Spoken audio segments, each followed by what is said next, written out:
Dostlar, saat 11'den 4 minut öte.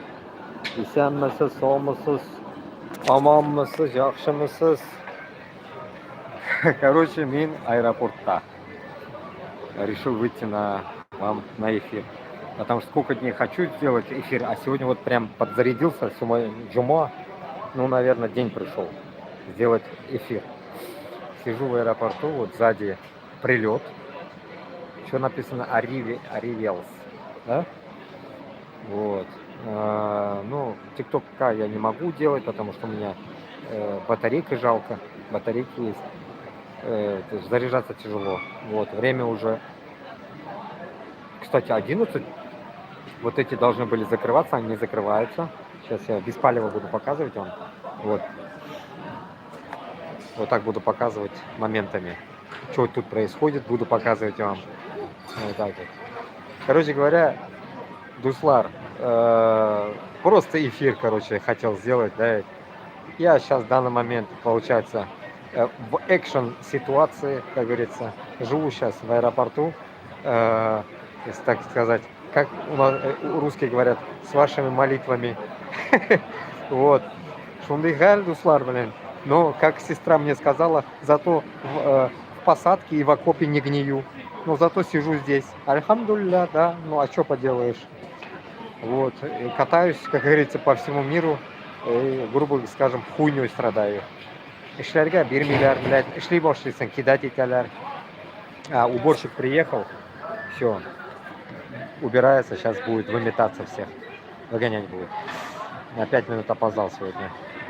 Шундыгаль, Дуслар, вы, наверное, уже спите, время сменилось у нас, как говорится, осеннее, зимнее время пришло уже. Марга, наверное, будет такая ситуация. Так, пока сейчас я поснимаю так, чтобы вот, показать вам, послушать, что говорят.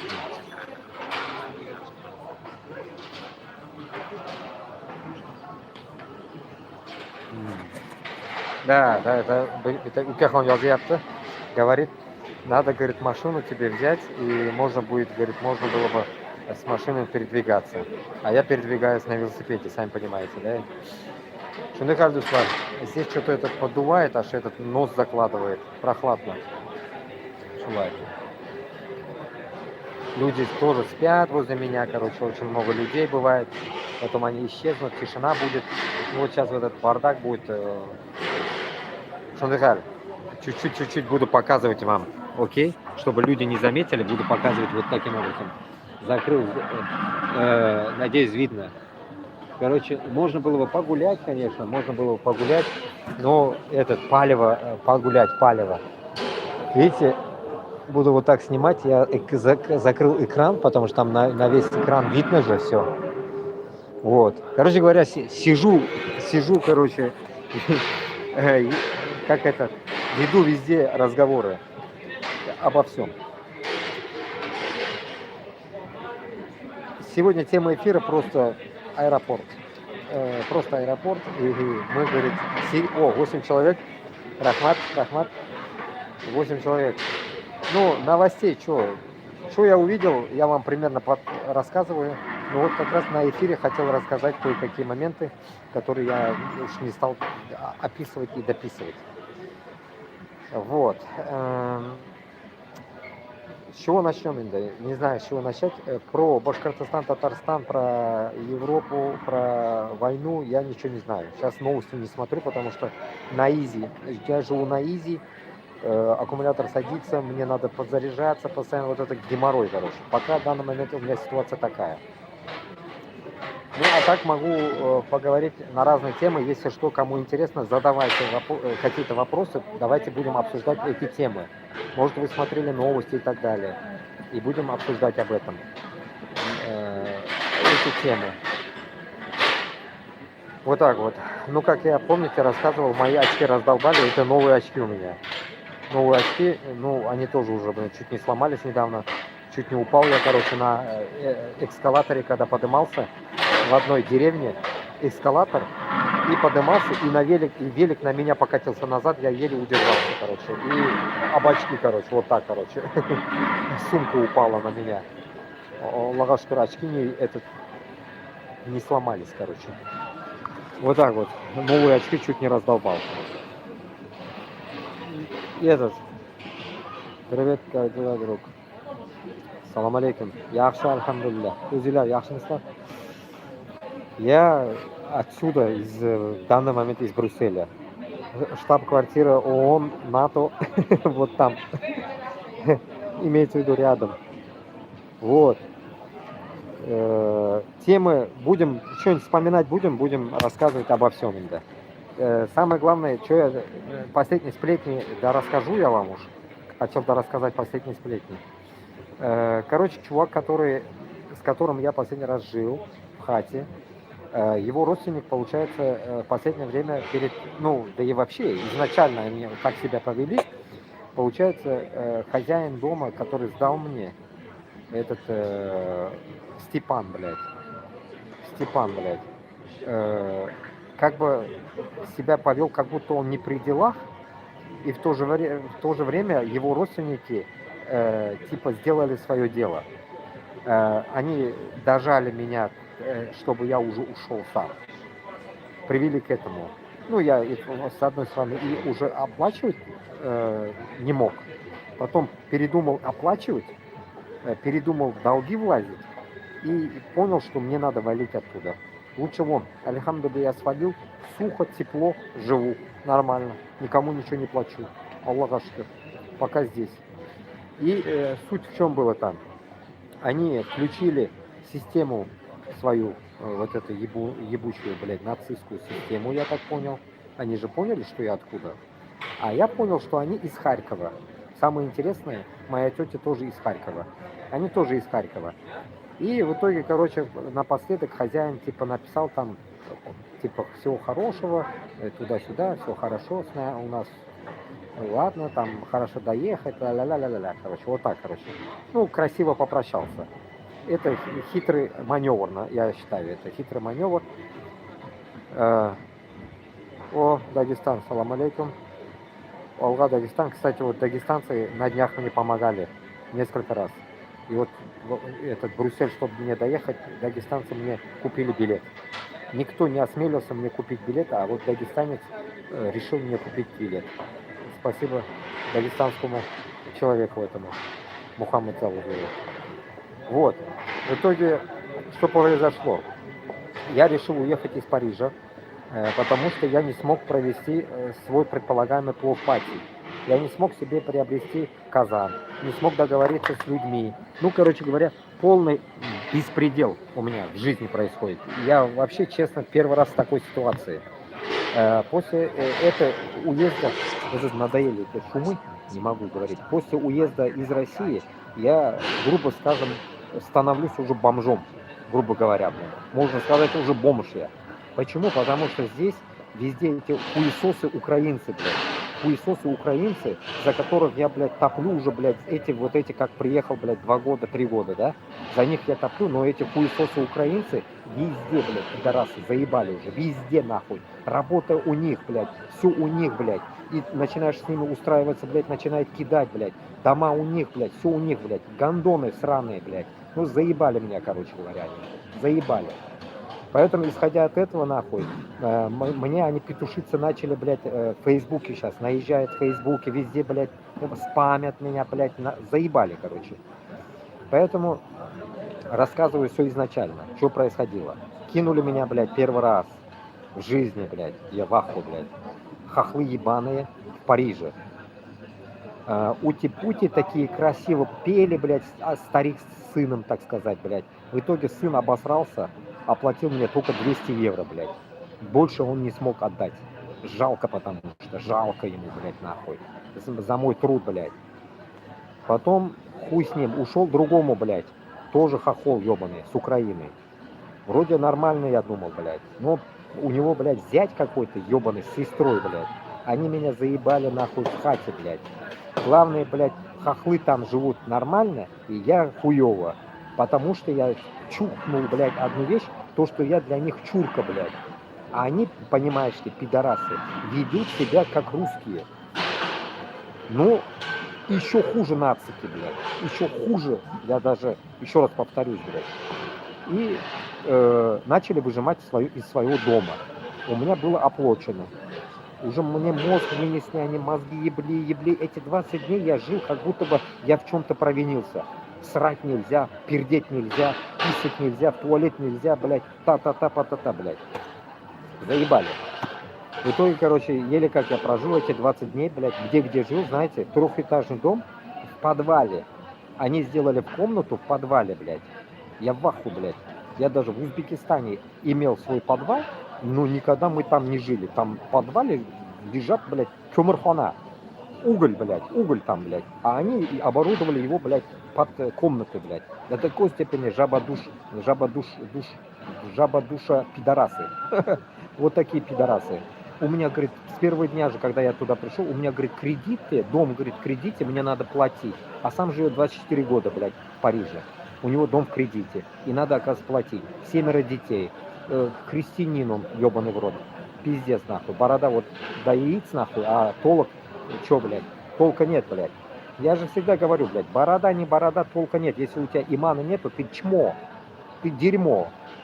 Вот и все, блядь. Борода твоя нахуй нам не колышет, блядь. Усы и борода твои вообще нахуй.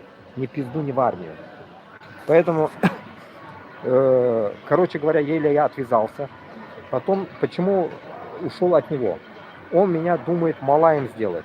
Говорит, кочегарить надо. Холода же наступили, кочегарить надо, печку. Я говорю, что, ебанутый? Ну, внутри думаю. Ты что, мне вообще лоха нашел во мне, что ли? Я тебе что, кочегарить буду? Потом он говорит, ну, надо, говорит, какую-то помощь дома делать, и как бы мы там договоримся. Я говорю, окей, я говорю, татарский вариант, блядь. Я говорю, живу бесплатно, я тебе там подкочегарю, пока не найду работу, подкочегарю, но я живу бесплатно. Он говорит, нихуя, кочегарить это отдельно, а просто я тебе даю шанс, пока ты найдешь работу, можешь пожить. Ну, а потом оплатишь. Нихуя себе, я говорю, блядь, ты, сука, хитрый выебанный, что ты, блядь, мама твоя с евреем еблась, что ли, блядь? Я говорю, ебанутый, блядь, внутри, думаю я. В итоге, короче, с ним я не договорился. Я говорю, кочегарь нахуй сам. Дом весь холодный, сырой, пиздец, блядь, подвал еще хуже. В итоге, короче, я еле как протерпел вот эти дни, потом уже понял, что там нехуй ловить, со всеми перетрещал, кому мог позвонил, все, у меня не было связи больше, и я съебался оттуда нахуй. И все, вот пока я здесь, поэтому если есть кто-то в Брюсселе, ищу работу, если что, любую работу поработаю, за деньги, не надо кочегаром, хуйчегаром, блядь, бесплатно не буду работать нахуй, вот и все, работаем за деньги. Это вот это и есть, оказывается, помощь в мусафирстве. Вот мы мусафиры, да, ведь, и помощь братьев, помощь друзей, помощь друг другу, помощь мусульман. Вот я теперь вот это все осознаю, это. Все вижу, блядь, сука, без микроскопа. Что за мунафикон, лицемерие и все это дерьмо я вижу в данный момент, блядь. Я вижу это дерьмо в данный момент, блядь. Как, грубо говоря, даже можно сказать, как я 3 года съебался с этой ебучей Россией. Вот 3 года я это вижу. Это дерьмо здесь. Каждая сука пытается отмазаться по-разному и хвостом виляет, блядь. Как бы отмазаться, красиво выйти из ситуации, чтобы тебе не помочь. Не помочь. Кто может, Даниэль помогает, кто нет, не может, не помогает, а отмазывается. Ищет, блядь, отмазки, заебали. Нахуя мне это нужно? И что я, терпила, что ли, блядь? Мне 40 лет, блядь. Блядь, сука, если ты можешь, помоги нахуй, дай работу, ёб твою мать. В России такого не было у нас, блядь. Вышел, работа. Там только были алкаши, которые не работали. А так вышел, работа, блядь. Иди, работай нахуй. Я никогда не задумывался, что в России нет работы, блядь. А здесь хуево случай работы тебе не дают, жалко им, блядь. Почему? Потому что везде хохлы, нахуй, ебаные. Везде ебаные хохлы, блядь. Сука. И поэтому вот теперь мысли у меня такие, знаете, вот вдруг, если где-нибудь нарвусь опять на Киев, да, что вы предлагаете делать с ними? Разъебывать их? Но нож в жопу засовывать или как? Что с ними делать? Пишите в комментариях, что сделать с этими хохлами, которые попытаются меня наебать. Что с ними сделать? В жопу нож засунуть, сесть в тюрьму, это раз вариант. Разъебать нахуй полностью их все имущество, сжечь нахуй ебеням, это второй вариант.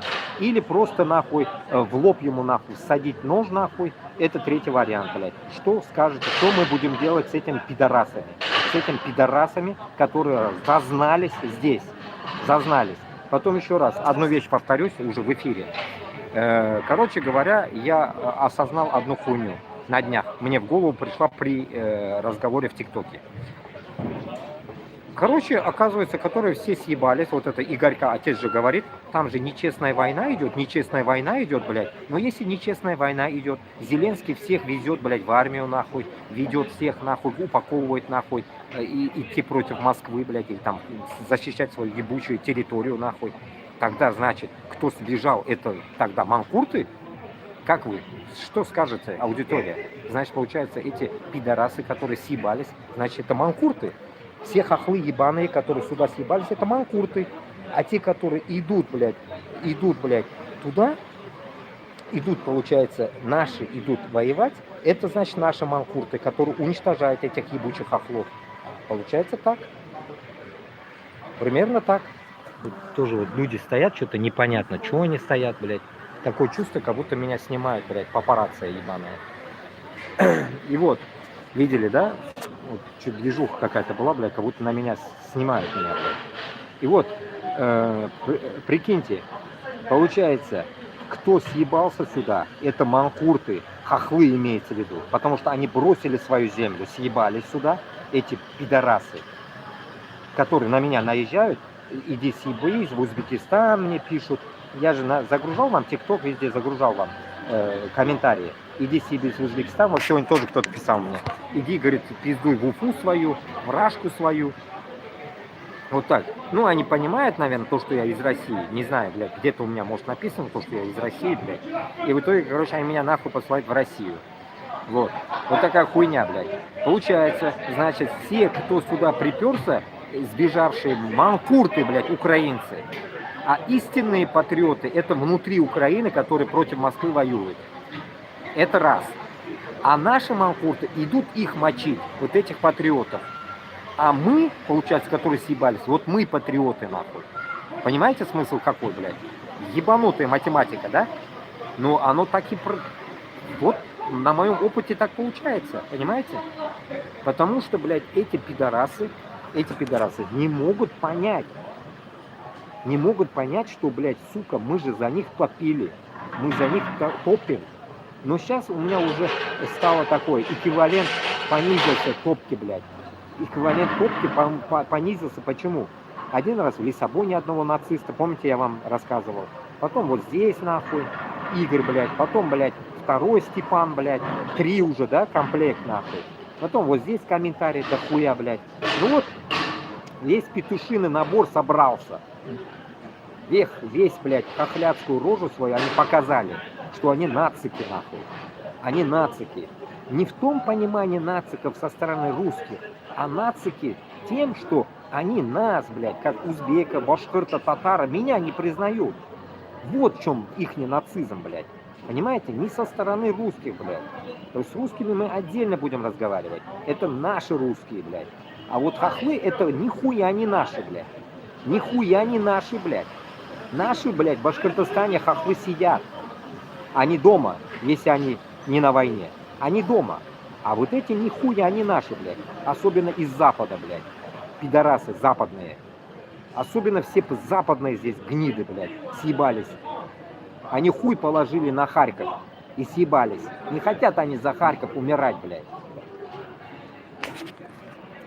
И я не смотрю новости, я вам жизнь показываю здесь. Я не смотрю новости, я сейчас комментарии буду писать, читать комментарии, отдельно буду читать, вы пишите, я потом, иншаллах, прочитаю я вам.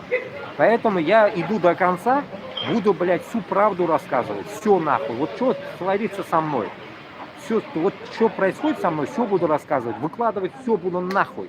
Красный, блядь. В армии это назвали бы красным. Я нихуя не красный. Я на гражданке. Я ебал в рот. Красный, не красный. Буду рассказывать все подряд, нахуй. Всех гандонов лечить буду. Лечить буду языком, блядь. Не поймут, нахуй, жопу нож, блядь.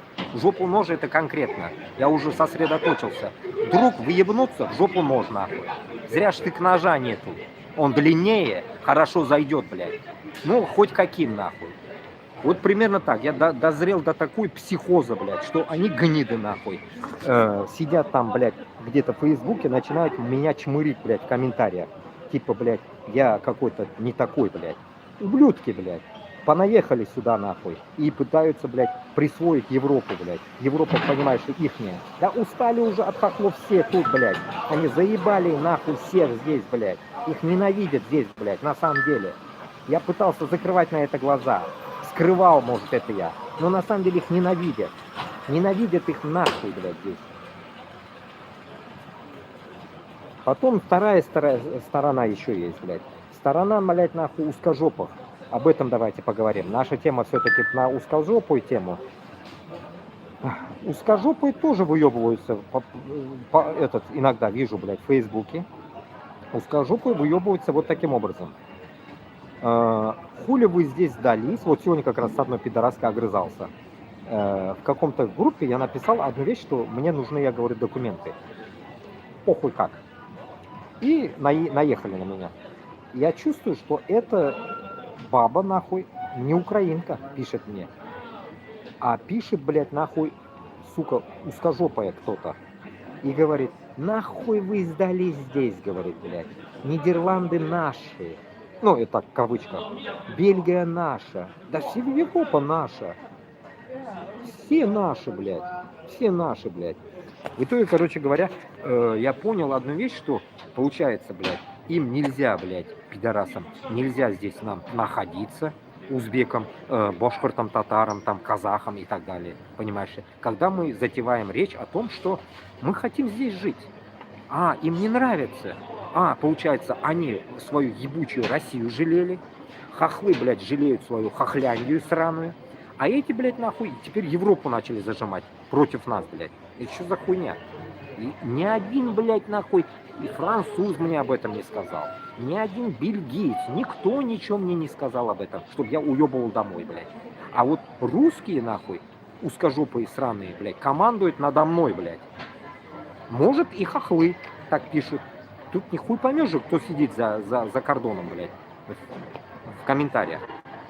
Боты можете не говорить. В Фейсбуке мод не может быть. Это люди пишут. Это не Телеграм. Или что-то в этом роде. Поэтому, исходя от этого, я понимаю, что, блядь, здесь нам уже нет смысла топить за Украину. Поэтому я вам изначально всегда говорил, Башкортостан, Татарстан должен осознавать, что мы зайдем через Куандыкский коридор, блядь. Через Куандык мы будем заходить в свои земли. Нам нахуй чужие земли, блядь. Нахуй за чужую землю умирать, блядь. Которые они за жопу не могут отвечать. Эти западные, незападные, похуй какие, блядь. Нахуй нам вообще эти хохлы нужны, блядь. Понимаете, блядь, 2 года в топке за них, я осознаю вот эту, что гниды ебучие они, блядь. Еще мне ведь еще пишут, угрожают еще, блядь. Угрожают мне, пишут, блядь, нахуй. Типа, блядь, пиздуй свою Россию туда-сюда, или что-то в этом роде, блядь. Мне пишут, блядь, и еще там начали за меня заступаться люди, которые меня знают. Ну там пиздец, кино, блядь. Я уж это не буду выставлять там дохуя что. Блочат там в Фейсбуке, когда пишешь матом, короче. А у кого-то проходит мат. Вот такая вот истерия, блядь.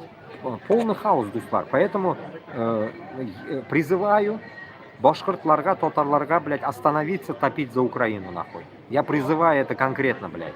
Конкретно, нахуй. Не топите нахуй. Не топите нахуй. На войну тоже не ходите, блядь.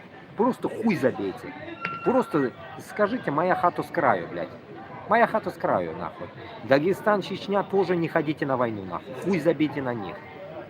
Это неблагодарные скоты, нахуй. Хохлы это ебаные, неблагодарная мразота. Неблагодарная.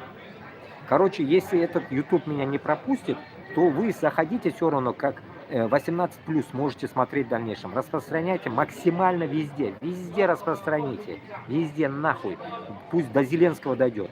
Что Зеля тоже пидорас, нахуй. тут, сука, отправил сюда, блядь, всю басоту свою. Держи нахуй там, блядь, на коротком поводке, нахуй. Пусть ебашатся против Москвы эти пидорасы. Вот и все, блядь. Мне теперь ни одного хохла не жалко, нахуй, блядь. Пусть ебашатся против Москвы сами. Крестоносцы пусть ебутся сами, нахуй. Нам они нахуй не нужны, блядь. Ублюдки. Ебаные, блядь. Ни одна сука нам нахуй не нужна, блядь. Салаеды, блядь. Пизду вас всех. Ko'nglim qoldi shu hayvonlardan. Ko'nglim qoldi do'stlar, блядь. Meni уже былай tugul, былай tuydim, блядь, etsekkanlardan nahul. Butun yerda nahul palki колеса мне ставят, пидорасы. Bir объявлениеga yozam nahul, хохол, блядь. Объявлениеga yozam, хохол og'zini siginglar. Заебали, блядь. Сейчас один есть казах, короче, пытается мне помочь, но тоже что-то не может помочь. Казахи тут очень много, но помочь не могут. То ли не хотят ввязываться, вот и все. Узбеки вообще в тряпочку молчат, все трусы нахуй, ебаные тоже, блядь, заебали. Ни одного нормального узбека не встретил. Все такие боятся, сидят нахуй, помочь не могут. Көтеге тепсең бір сом пул түшмейді нахуй. Татар башқұртқа енді сөйлерге де түгіл құттағымда, блядь. Салям да юг, вассалям да юг. Их вообще ищи свечи, ни одного не увидел еще. А тут, понимаешь, сабантуи проводят. Особенно в Нидерландах, оказывается, сабантуи проводят татары. Ни одного еще не встретил, не могу найти, блядь. Вот такая хуйня, дуслар, блядь. Поэтому, блядь, брат, не брат, нахуй, тут не катит. Есть только человеческий фактор. Если он поможет, поможет, нет, нет. Мне чужой даже поможет. Бомжара на улице поможет мне лучше, чем, блядь, свой туган, блядь. Вот шунарға айтканым бетінде, туган, брат, күтуші болғанына рад, блядь. У нас говорят, блядь. Брат, рад, что ты пастух, нахуй. И он рад, блядь, твой брат. Понимаете? Поэтому... Поэтому... Да, блядь, правильно? Поэтому я считаю, что, блядь, меня просто сзади какие-то люди вроде говорят обо мне на своем языке. Я что-то сильно ору, наверное, блядь. Меня слышно, надеюсь? 48 человек сидит, спасибо. Вот, я чуть-чуть вот так буду. Вот закрылся, видите, закрыли они уже все, выгнали все. Поэтому я зарядиться даже не могу здесь, понимаете? Обстановка, блядь, атас, блядь. Вот, сижу здесь, короче, дайте, остановлюсь чуть, передохну потом. Дальше расскажу что-нибудь. Сижу здесь, сейчас комментарий почитаем, иншаллах. Сижу здесь, живу здесь, в данный момент. Мне не стыдно об этом говорить. Почему? Потому что я, чувствуя это, я знал, что это будет рано или поздно. Но не до такой степени, уж не ожидал я тоже. Но оно случилось. Все время я говорил, давайте, братья, давайте этим займемся, давайте этим займемся, давайте вот это. Все вместе что-то подымем, все вместе подымем. Почему? Потому что я здесь один, я не в России. Я в России был бы, мне по сути никто не нужен. Альхамдулилля, я сам себе обеспечивал. Но здесь я один. И здесь бардамлик нужно. Бардамлик такюш. Манда юкман, мен бір өзіммін. Поэтому я хотел здесь создать побыстрее вот эту узбекскую, татарскую, башкирскую кухню. Для чего? Чтобы на этом, в первую очередь, хотя бы себя обеспечить для начала, а потом продвигать это уже в систему, чтобы оно вошло в систему, чтобы люди знали эту кухню, чтобы они кушали так же, как шаурму там, или еще такую какую-то хрень чужеземную, да, ведь, которую они любят, и нашу, чтобы они полюбили, в дальнейшем ели. Вот к этому я шел. И чтобы эта вся кухня приводила нам потенциальных будущих наших патриотов, которые будут бороться против Москвы. Вот какая цель была, глобальная цель. Не то, что там обеспечить себя, там выйти из какого-то положения. Нет, это оно само собой будет. Сегодня я такой, завтра по-другому. Вот так, не в этом дело. Дело в том, что если мы таким образом сделаем осознанно, придем к этому, что наши нации узнают через нашу кухню, нашу вот эту одежду и так далее, там, ну, имеется в виду в дальнейшем, да, если это все придет, только таким образом мы степ-бай-степ можем дальше больше бороться против России. А таким образом, вот так мы, как я рассчитывал, имейте в виду, уже рассчитывал, что я через Украину соберу войска, через Украину пойдем, давайте. Помните, я вам каждый день об этом рассказывал в эфирах? Нихуя. Все. Все, забудьте нахуй про Украину, блядь. Хоть сыгылып калсындар нахуй. Сыгылып калсындар, блядь. Жер астына кіріп кетмейді ма нахуй, блядь. Меня нахуй не нужны они, блядь. Нахуй не нужны вообще, блядь. Пусть нахуй, блядь, Путин их победит, хоть хуй моржовый пусть победит их нахуй. Мне до пизды до них, блядь. Думайте о Башкортостане и Татарстане. Хоть пизду пусть они зайдут нахуй. Вот и все, блядь. Пусть Путин нахуй даже пусть придет нахуй, вот, блядь, да, Европу пусть дойдет. До пизды мне нахуй. Нам отнять надо Башкортостан с Татарстаном. А дальше что будет, нам похуй вообще. Что будет там, блядь? И там Англия будет свистеть у Путина, блядь, перед ухом, блядь, или Америка, нам до пизды. Нам отжать свои земли надо. Работайте, братья, на своей земле. Об своей земле. За свою землю работайте. Нахуй нам чужая земля, блядь. Чужая земля потемки, нахуй. Ебало я в рот, нахуй, топить за чужую нацию. Вот и все. You okay? Yeah. You speak English? Yeah. Yeah. What's up? There's something wrong? No, I'm this. I'm this sleeping.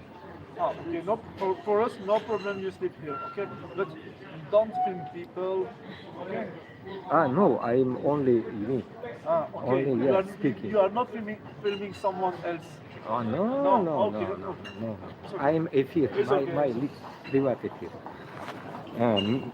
Менты подошли, менты доебались, говорит, людей не снимай, говорит. Ну, вы поняли, наверное, о чем он говорил. Я говорю, нахуй надо, ну я-то скрытно снял уже, блядь, для вас. Мне-то что, блядь, похуй. А в итоге, короче говоря, кто-то уже настучал, видели? Кто-то уже настучал. Тут быстро работают, стукачи хорошо работают. Уже кто-то настучал, и они прибежали. Говорит, я говорю, здесь ночую. Он говорит, похуй, говорит, ночуй. Им похуй, то, что я здесь ночую. А вот то, что снимать нельзя, людей, ну, рожу людей нельзя снимать. Ну, нахуй мне рожу людей, блядь, пизду. Ну, им тяжело объяснить. И он спросил, ты английский? Ну, я говорю, ну, little bit английский, блядь. Я откуда знаю, какой язык говорить? Я же не знаю языки даже, блядь. Да, вот так вот. Давайте теперь комментарии сначала почитаем. Они меня рассмешили, блядь. Они смеются сами тоже. Ой, блядь. Так, ты откуда? Я отсюда, с Брюсселя. Ты откуда? С Брюсселя. Узбекистан салам. Говорит привет. Салам. Дагестан, Башкортостан салям. Так, брат, у нас такой характер. Помогаем, нуждаемся. Альхамдулилля, да. Вот именно. Мне тоже просто из кавказского сайта, ну, кавказцы, да, сайт кавказцев, оттуда просто человек откликнулся, сказал помогу. Окей, и помог. Ну, пытались с работы еще тоже, но я уже понял, что я в Париже не остаюсь, и поэтому уехал. И он мне билет купил, короче, говорит, бисмилля, короче, езжай. И поехал. А кто из наших таких может? Никто. Никто. И старый брат узбек, само собой, из Норвегии, он тоже мне, альхамдулилля, бисмилля, тоже купил билет на второй уже ходке. Пополам я сделал. Одну ходку проехал, остальное на велике, потом еще проехал, вот так. Ну, я в тот день, когда ехал, 28 километров без остановки проехал. 28 километров за 4 часа. По вот так нахуй. Ехал я, короче. И доехал прошел границу, вот так, и дальше уже поезд нужен был мне, я не мог уже ехать, 104 километра надо было ехать, я уже не смог за один день осилить 104 километра. Да, Грузия, Гамарджуба, Гогорахат, ты откуда? Я из Уфы. Салам алейкум. Да, кстати, братья грузины тоже помогают, альхамдулилля. Грузины тоже молодцы. Вообще, уважаю, хороший народ, грузины. Но только не армяне, блядь. Так. Грузины. Да. Дагестан, салам алейкум, брат. Так, привет. А чего тебе должны помогать? Да, мне 40, да. Ты откуда? Из Уфы. В общем, комнатный тигр. В общем, комнатный... Ну, Мог бы так сказать, где это вы?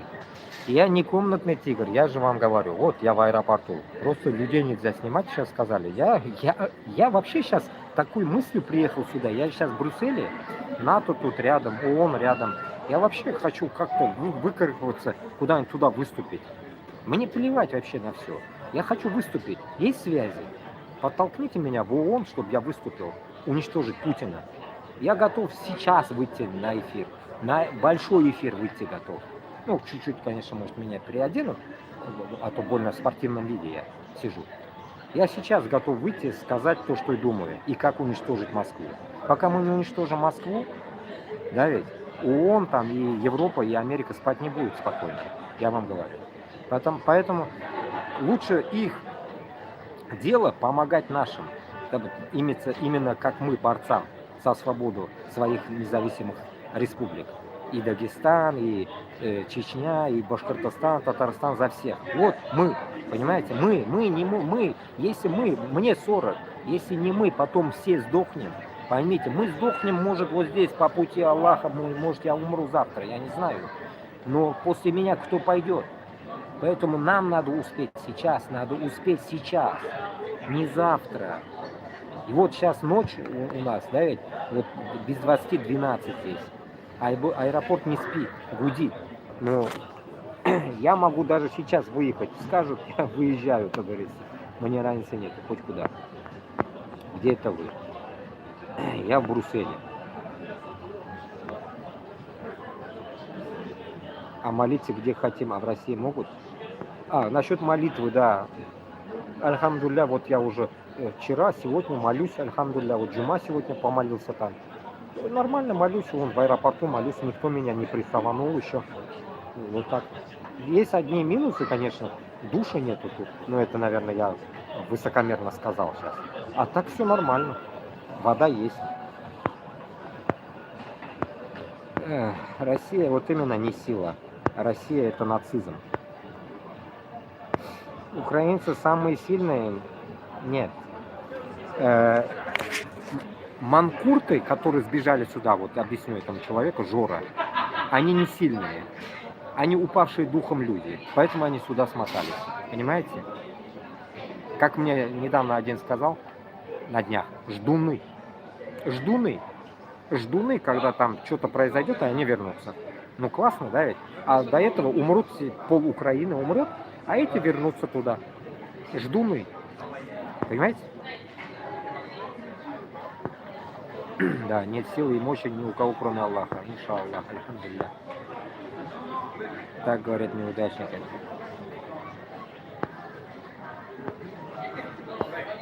Я про узбеков, как ты сказал, в точку. Да, это где? Все тебе что-то должно. Это я. Мне ничего не надо, должны, не должны. Не в этом дело, должны или не должны. Вы не можете понять смысл людей. Вот мусульманин только это поймет. Человек, когда уезжает из страны своей, из места бывшего обитания, он выходит в путь мусафира. И по пути Аллаха он встречает разные события, что происходит с ним. И в этот момент у него может быть какой-то плюс-минус проблема. И в этот момент человеку может нужна помощь. Вот как в данный момент мне. Я имею право спросить помощь или нет? В чем тут проблема? И в этот момент приходит от Аллаха причина, которая посылает там Мухаммада прислал он мне, там еще одного брата узбека прислал. Вот так людей присылает он, чтобы они мне помогли дойти. Адам там с Германии. Вот так вот. Всех людей вот так потихоньку меня присылает, чтобы я каким-то образом что-то жил, да, в конце концов, ё-моё. Понимаете? Даже моментами мысли приходят, это, наверное, у меня порой тоже бывает такое окисление мозга, блин. Приходит, что все, я ломаюсь.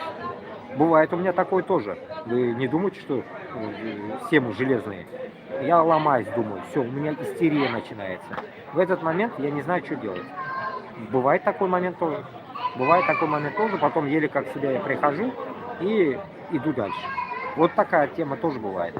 И тут помоги, не помоги, тут ответственность лежит только на мне. Что со мной будет, хз.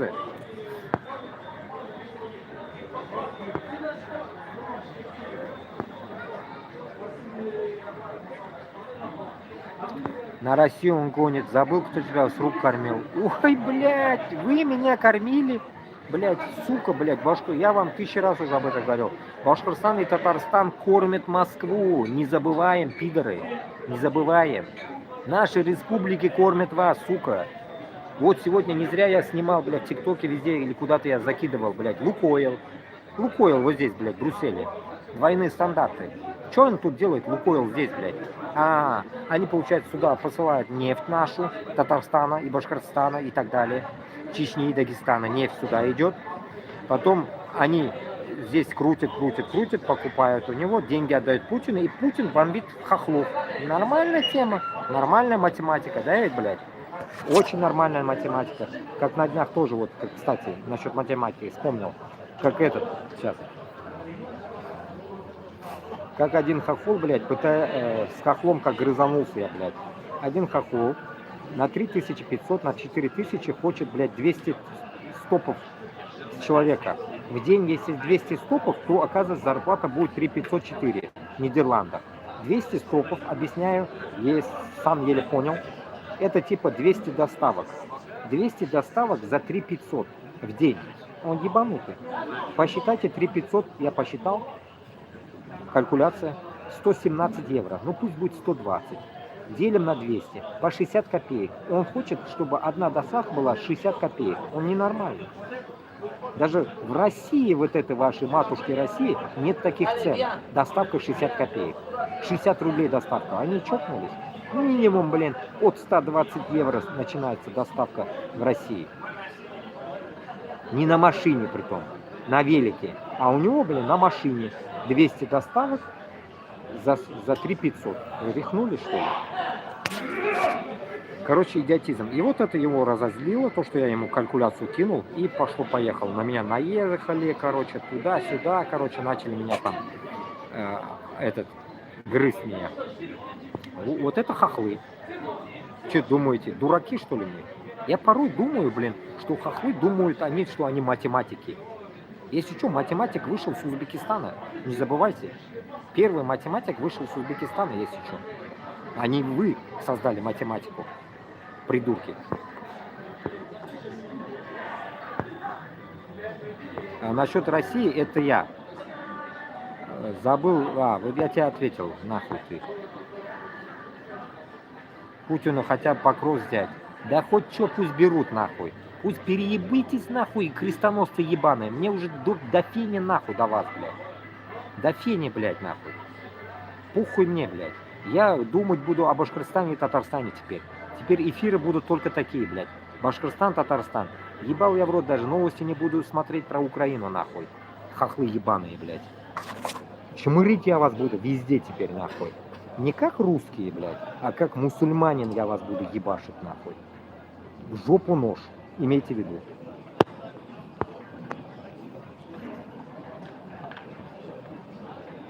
Ты чувствуешь себя отсталым в Америке? Я не в Америке, если что.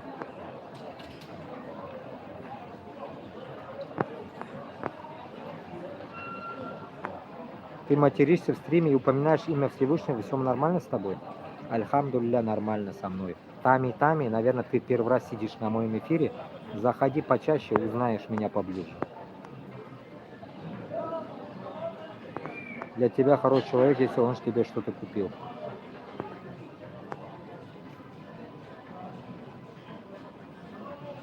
Дурин, знаешь, кто тебе поможет? Горбачев и Ленин. Понятно.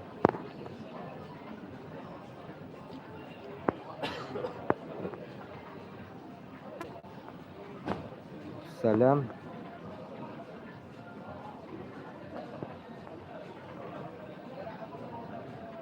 Ждуны будут страну поднимать, все верно говоришь.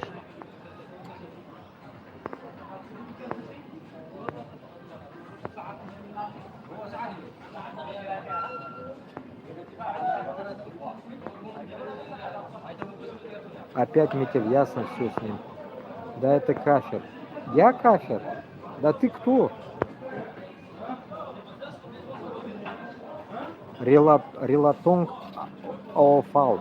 Ты Чичкок и все. Да ты сам Чичкок, блядь, ты ебан, блядь, свое имя хоть нормально напиши, блядь.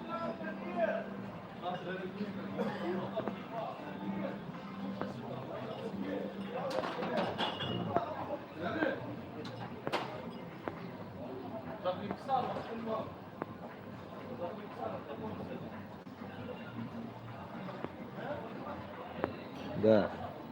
Мусульмане помогают не для того, чтобы ему помогли взаимностью. Мусульмане помогают мусульманам, чтобы получить довольство Аллаха. Вот правильные слова.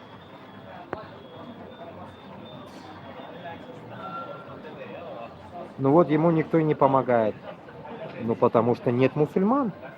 Тебе же ответ дали сверху. Нет мусульман, поэтому и не помогают. Только истинные мусульмане могут помочь в трудные минуты. Истинные мусульмане, которые хотят взять, как вот тут выше брат мусульманин сказал, довольство Аллаха. Вы не думайте, что, как говорится, вы сейчас живете. На том свете мы с вами увидимся. Со всеми. Вот мы там будем все. Только где кто, неизвестно. В Джаханнаме кто-то будет или в Джаннате, вот будем определяться.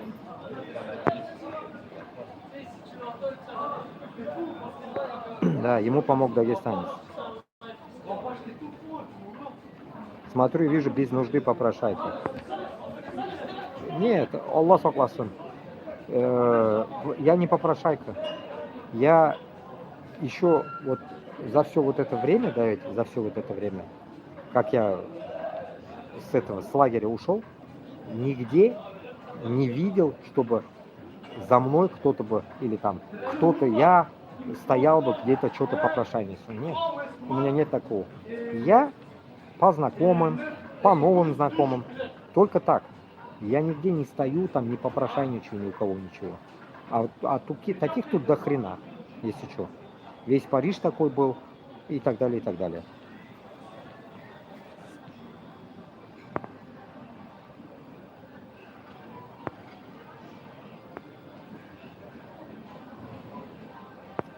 Если человек находится в чужой стране, нет знакомых, то что ему делать? Домой ехать? Ну, если ты дома, сиди, ты же любишь Путина, сиди там с Путиным в обнимочку, соси у него, блядь, если надо.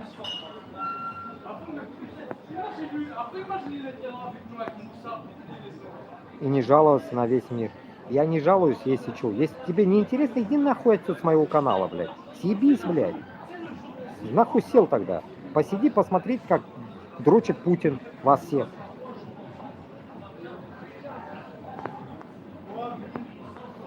Рахмат, приезжай в Казахстан. Иншаллах, когда смена в Казахстане президента будет, тогда мы вернемся.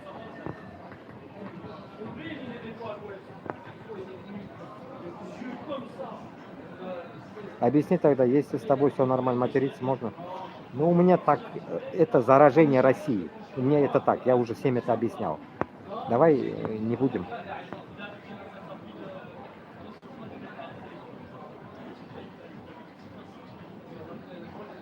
Аллах над нами, земля под нами, ножи в кармане, вперед мусульмане. Хороший стишок.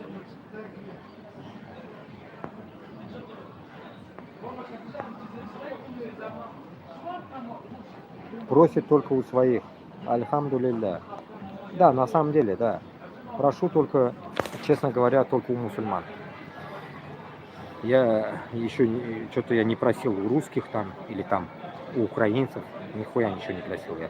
Украинцы, я же говорю, кинули. Как... Снег нельзя выпросить у украинца. Какой нахуй? Снег, блядь. Хуже русских, блядь.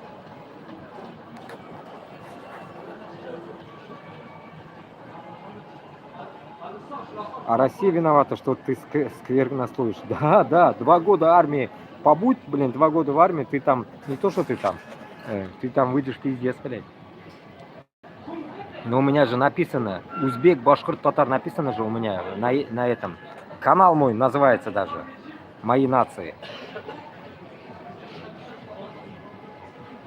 Если я русский и горжусь, что у меня Путин президент, мне он нравится, ну ничего страшного. Я на своем прошлых эфирах говорил, русских прямо в Москву отправим. Депортация в Москву. Проблем нет, как крымских татар, чеченцев. Ну нахуй, в шаль нахуй, укатаем тебя нахуй и под жопу дадим, блядь. И пиздуй Москву свою. И все, проблем нету. Ну чтоб тебя в Башкортостане и в Татарстане вот такого любителя Путина не будет, имейте в виду. Вы не думайте, что, блядь, в рай попадете. Мы все равно рано или поздно вернемся. Рано или поздно. Если мы вот здесь не сдохнем по аэропорту, то вернемся мы. Проблем нету. Проблема в том, что наши пацаны сейчас умирают в этой сраной войне. Вот в чем проблема. Если они бы не ходили бы туда, нас было бы больше, которые пошли бы на Москву. Вот примерно так.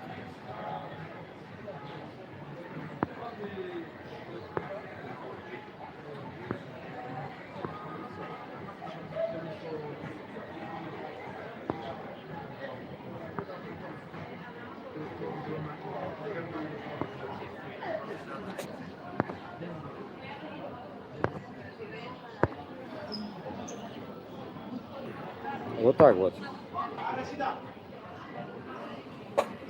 Так.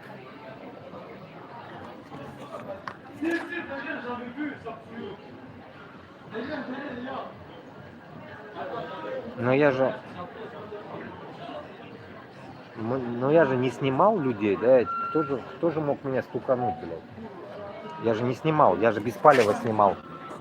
Типа, ну кто-то меня здесь, кто-то пасет, мне кажется, стуканул меня. Я же без палева снимал, блядь. Имеется в виду аэропорт. Людей нахрен тут снимать, они спустились с самолета, ушли и все, нахрен они не нужны вообще эти люди. Я вам просто хотел снять этот аэропорт, чтобы вы увидели, какая обстановка у меня тут. Рожа людей нахрен вам сдались, мне сдались, они зачем?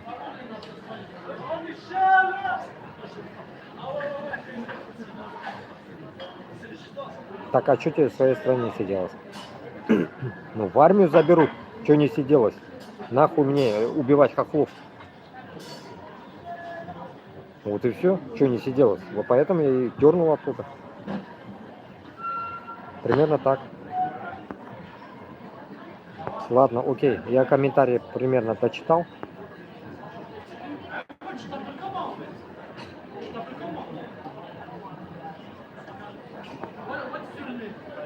Сегодня, ну, только что я закинул, но я не смотрел еще. Тут невозможно смотреть, это шум этот ужасный. Начал смотреть этот, что-то там начали говорить татары, там что-то такое. Башкирты, татары, этот канал этот новый же открылся. Смотрите, наверное, вы сами тоже. Вот о чем там они говорили, я пока не досмотрел я его. Только начал. Татары и башкиры, одна борьба на двоих, Сайфуддинов и Сидоров. Этот Сидоров какой-то новоиспеченный мусульманин непонятный. Беседа с Вадимом Сидоровым, экспертом по этнополитическим вопросам, ведущий Булат Сайфуддинов. Ну вот они вдвоем, что-то они говорят там. Но Сидоров, он как-то вот, его разговор вот именно как раз-таки такой эксперт как будто, да, он так говорит так обширно как-то вот как-то неточечные разговоры у него как бы такие абстрактные разговоры, и, которые нужно сжать и донести себе сперва, а потом вам. Поэтому как бы тяжело его слушать, он такой долгий, он еще долго говорит. Ну не знаю, это я, когда я буду его смотреть, козы, короче. Вот так вот. Поэтому можно только почитать, можно было бы, но какие-то новости, но я же говорю, про войну я уже даже говорить не хочу. И у меня уже как бы желание отпало. Так, как это, ждуны, а тут теперь бегуны. Как эти, как они по-украински говорят, вот этих, которые сбежали, блин, дезертиров как-то, какие-то слова их не есть, не помню вот это, хулиганы, что ли, что такое, какой-то по-хохляцки, короче. Вот так вот. Да, сегодня была все-таки пятница. Ой, уже время 12, без 1 минуты. Да, и что еще могу сказать? Особенно я когда-то еще говорил, э, самое тяжелое бремя, именно бремя, да, для мусульманина оказывается не жить в условиях дома. В условиях дома очень тяжело. Почему? Намаз читать это вообще проблема становится. Потому что реально, как говорится, нормально там в душ сходить, туда-сюда вариантов, когда нету, ты живешь, получается, в таком изи состоянии, как бы, да, это же как бы временно, ты думаешь, временно все. И вот такое состояние ты не можешь как бы в мечеть пойти, намаз прочитать. Вот эти моменты очень тяжело становятся. Поэтому я только здесь читаю, да, как бы вот так. А так, недавно встретил одного брата таджика. Таджик брат недавно тоже сдался здесь, в лагере, живет в лагере, вот здесь недалеко от меня. Там есть условия, там можно и в душ сходить, все условия как бы. И это, я в прошлом здесь в этом лагере тоже был. Вот, как бы проблем нету сходить. Вот. В душ можно сходить туда-сюда, там крайняк там если уже предел уже того, что если я здесь буду оставаться, то можно тоже мне также сдаться. Просто я растягиваю время, чтобы пришло время моего отъезда с другой страны на другую страну, должно время пройти. Поэтому я сейчас должен растянуть это время чуть-чуть. Если это не получится здесь, то я поеду в другую страну. Короче, вот так вот. Странные люди ходят. Сейчас только что... что я начал эфир-то, вспомнил. Вот сюда сейчас присела мне бабушка из Питера. Приперлась бабушка из Питера и говорит, не могу настроить телефон, интернет пропал, говорит. Конечно, у тебя пропадет российский номер, откуда у тебя интернет будет? Спустилась с Питера, хочет интернет свой наладить здесь. И потом я ей хотел подключить местный интернет, и тут уже прибежала дочь ее, ну, лет 45, наверное, и забрала ее. Я уж окей, до свидания сказал, они ушли. Вот так вот. Ну, что я скажу? Вот. Я же как бы не придурок, как тут пишут люди. Бабушка русская. Что я с ней должен был сделать? О, приехала нацистка или что-то в этом роде? Сказать, о, привет Путину? Или что? Просто как интеллигентные люди поговорили. Бабушка в шляпе такая. И ушли. Хотел сфоткать их, конечно, как они стояли вдвоем, но не стал фоткать. Вот так вот. Телефон у нее был примерно как будто бы большой такой, типа Samsung или Redmi 14. Вот Redmi 14 вроде бы большой, в силиконовом чехле. Ну все, она ушла. Простенько так одета, не так, не круто одета. И дочь тоже так же, так себе одета. Вот так вот. Ну, релаканты, наверное. Релаканты. Вот мать приехала в гости релакантам. Я так думаю. А потом тут пишут мне, а что ты дома не сидишь? А ты что дома сидишь, сторожишь яйца Путина? Вот твои релаканты, твои земляки, русаки, понаехали здесь. Понаехали. Весь Казахстан захламлили, Узбекистан мой захламили. Русские надоели, везде русские. Мы же так не говорим, везде они, блин. А тут, понимаешь ли, мне сегодня пишут, типа, понимаешь ли, я зачем сюда приехал? Кати свой Чуркистан.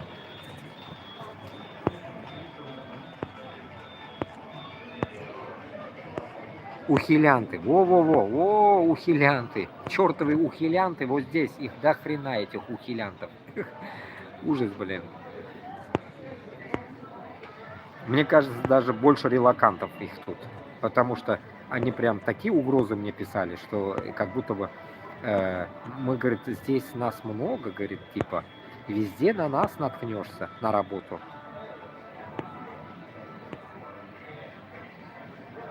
Меня вот именно заберут. Меня-то не то, что загребут меня.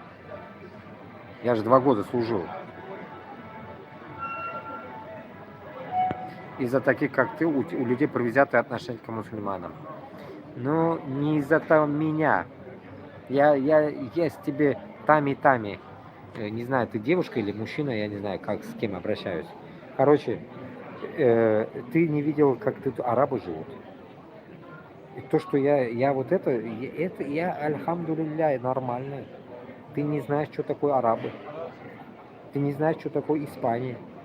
Ты не знаешь, что такое Португалия. Если ты тут не была или был, я не знаю, как обращаться, то ты не знаешь. И после этого ты просто в шоке будешь. Вот только что я загрузил себе в Телеграм один видос, как в Мекке-Медине охранник вышвырнул из толпы женщину и кинул ее на пол вот так. Потом миллион мужчин стоит, один только заступился, и его он начал вот так толкать. Вот сейчас идет это видео сейчас. Жестко. 82 тысячи уже просмотрело его. Перевод сделали на русском. Комментарии почитать можете, там сколько написали. Это ужас. Ахразаман. Да, Ахразаман. Там тоже уже все, купили всех. Все. А здесь сколько я так его увидел. Я на такие уже и глаза закрываю. А ты мне пишешь, вот таких увидят мусульмане, что будут делать. Ты тут не видела мусульман, какие они лицемеры. О чем ты мне говоришь? Вот я именно тот человек, который критикует это.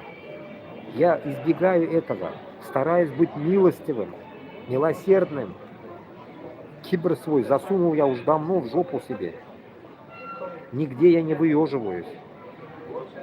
Вот в чем прикол здесь. Именно я их ненавижу. Почему? Вот этих тоже лицемеров. Потому что они прикрываются исламом. Прикрываются. И вот они чмырят нас.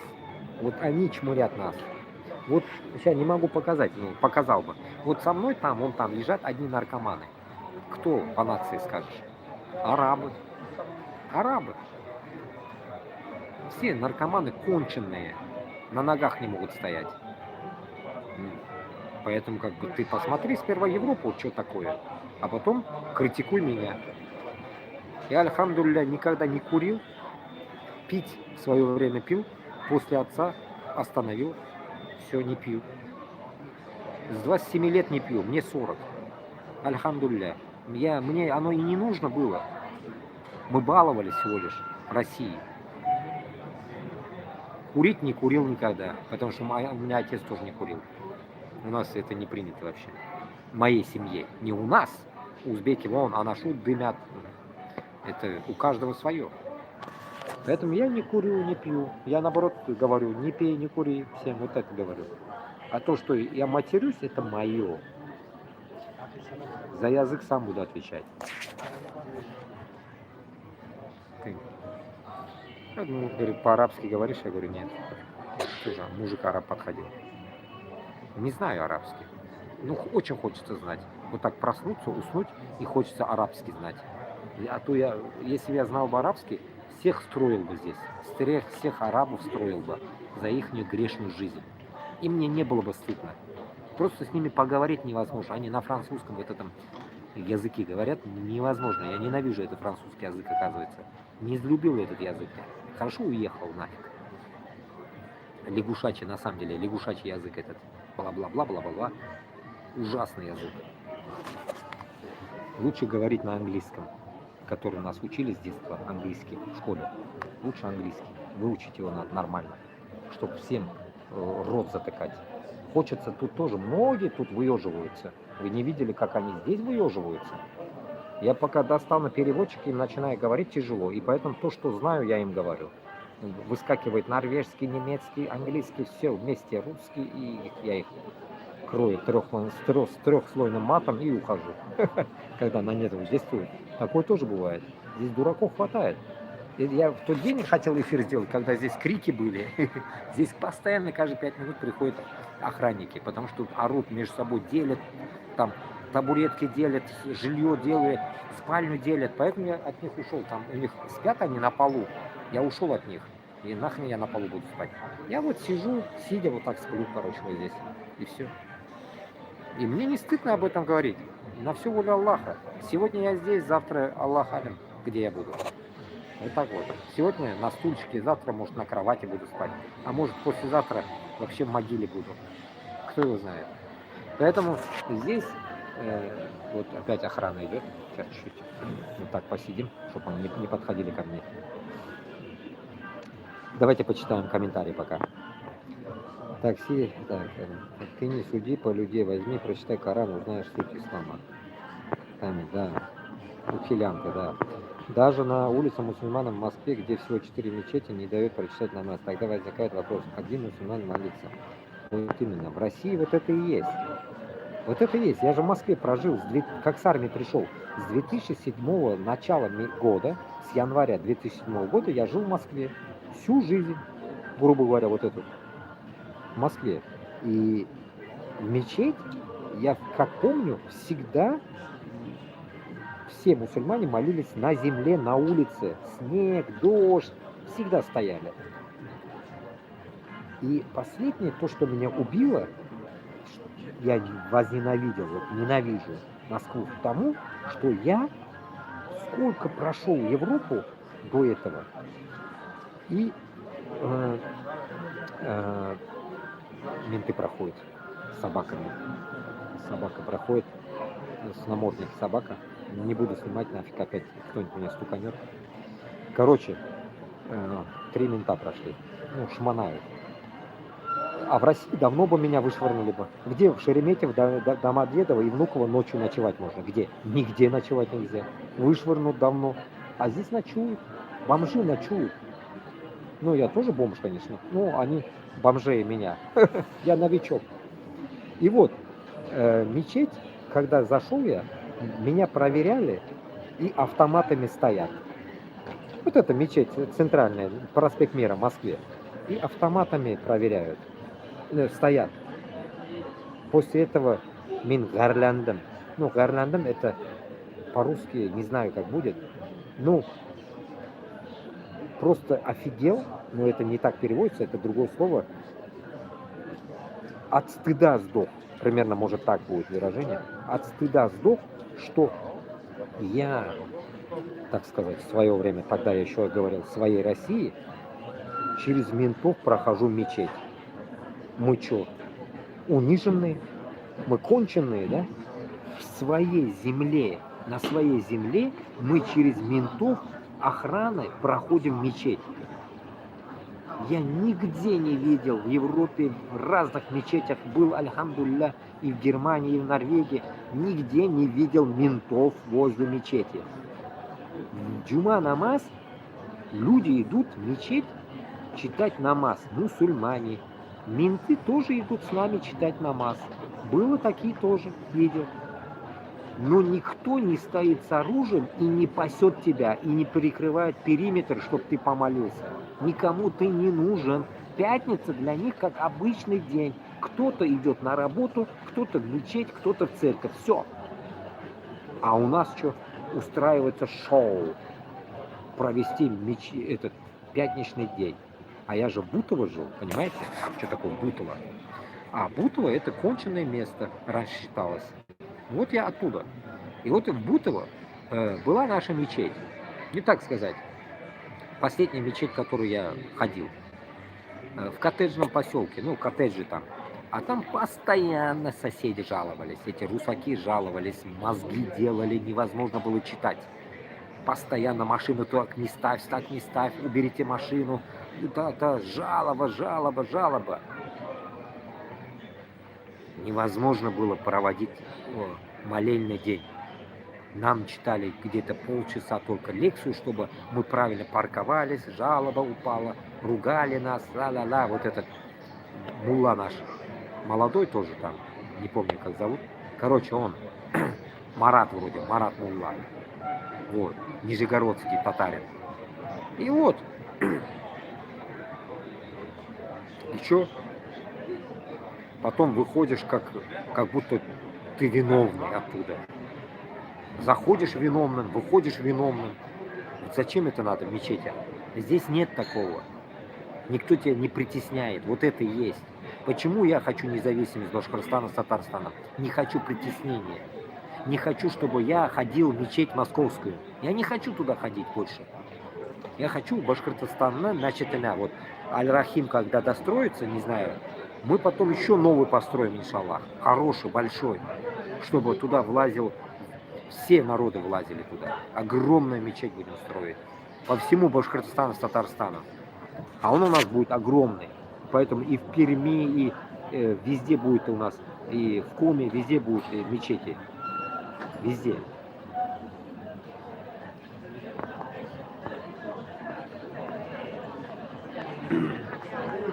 Да. Дома у себя в своей стране. Ну, окей. Дома у своей страны. Давай этому русаку я тебе отвечу. Смотри. Вот прикинь, я вернусь в Башкортостан, в независимый Башкортостан, иншаллах, если я доживу. Будет вот так. Все церкви я уничтожу сразу. Вот я тебе слово даю. Все церкви закроются. Это месть будет за Рамилю Саитову. Рамиля Саитова сейчас сидит из-за этого, за кресты. А я против крестов всех. Все кресты уничтожатся сразу, автоматом. Башкортостан очистится от этих, как вы называете, бусурман. А я вас называю крестоносцами. Крестожопые. Крестожопых, вот этих ваших всех. Мы вас кончаем сразу оттуда. Нравится вам Путин, пиздуете в этот путинизм. Туда, в Москву. Уебете нахуй туда. А нормальные русские, нормальные, которые будут уважать нашу независимость, останутся. Как в Узбекистане. Вот живут русские, в Казахстане живут. Вот такие останутся. Человеческие, которые богобоязненные, нормальные. Люди останутся. Пусть живут. Вот для них мы сделаем церковь. Но для вас, уроды, отправим вас туда. Депортация будет вас нахуй туда. Насчет паспортов я вам всегда напоминаю. Вот таким русакам, нацистам, паспорта вообще не давать в Башкортостане. Чтобы они уехали нахрен. Вот здесь вот в Европе людям не дают паспорта. Долго мозги делают. Мы тоже так же. Мы вам вообще не будем давать паспорта. Паспорт Башкортостана с Татарстаном будет один, как говорится, единственный.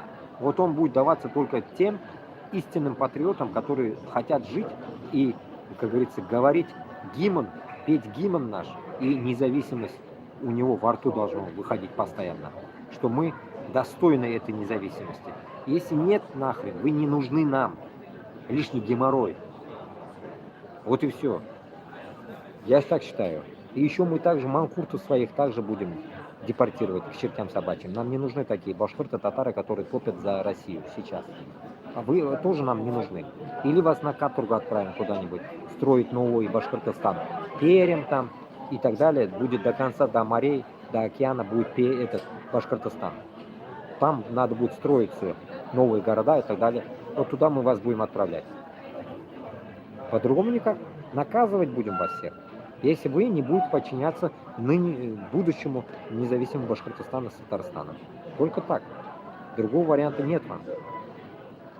А те, которые вернутся с войны, придурки, вот сейчас возвращаться будут, если война когда-нибудь закончится, вернутся обезбашенные вообще чокнутые. Вы меня называете чокнутым? Вот там чокнутые вернутся вот сейчас, которые детей насилуют, детей убивают и так далее. Вот вы, получается, вы будете вычисляться нами, вы будете вычисляться нами, и мы вам будем присуждать какие-то мероприятия, или вас будем сажать, если вы убивали людей, или мы будем вас как-то что-то с вами делать. Вы нам не нужны, потому что вы уже все, уже беткен халак. Вас не излечить уже, потому что вы убивали людей. Если вы вернетесь живыми, значит вы убивали людей. Если вы не вернетесь, мы вас о вас и знать не будем. Вот примерно так. Только так, по-другому никак. А там вы, если понимаете, не только Башкортостан, Татарстан, а и Чувашия, то, что рядом Мариэль, Удмуртия, то, что нас окружать будет. Все, вот эти все государства войдут в одно единое, большую агломерацию сделаем мы. И закроем путь России пополам, поделим. Разделим путь России, вот и все. Вот сейчас просто прикольнусь, покажу вот так. Вот это пусть море будет. Вот это море. А между ними приставили, внизу, вот где я сижу, это Казахстан. Вот здесь посередине где-то 3 возьмем, это пусть Башкортостан. 3 пусть будет Пермь. Выше Перми еще что-то есть. Потом Ненеция. Вот это все до конца будет Башкортостаном. Вот с Казахстана зайдет снизу и может дойти по Башкортостану до моря. Надеюсь, теперь объяснил на пальцах. Получается, полностью мы вот так отрежем Башкортостан на Татарстан. Вот моя мечта это, моя цель это. Если я буду живой, я вот до этого буду гнуть палку. Вот до этого. Нам не нужен тот старый Башкортостан, который сейчас находится. Нам нужен настоящий Башкортостан, который был и будет. Потому что это все земли Татарии. Это земли все наши. Все наши земли. Поэтому в итоге мы отжимать будем все, что нам нужно. И возле нас, между пальцами, между, как говорится, когтями, ногтями, у нас не будет русского мира нигде. И, там Габасов говорит, там еще какие-то другие, там европейцы говорят, Екатеринбургская автономная область будет. Оренбургская область, не будет ничего этого. Челябинская область, не будет ничего этого. Понимаете, не будет. Челябинск, Екатеринбург тоже сразу заходит автоматом к нам. По бокам все зайдет к нам. Остальное отдадим Тюмени. Тюмень заберет остальное. Потом дальше буряты заберут. Буряты, якуты, саха. Вот так распределение будет. Вот примерно вот так будет. А эта сторона до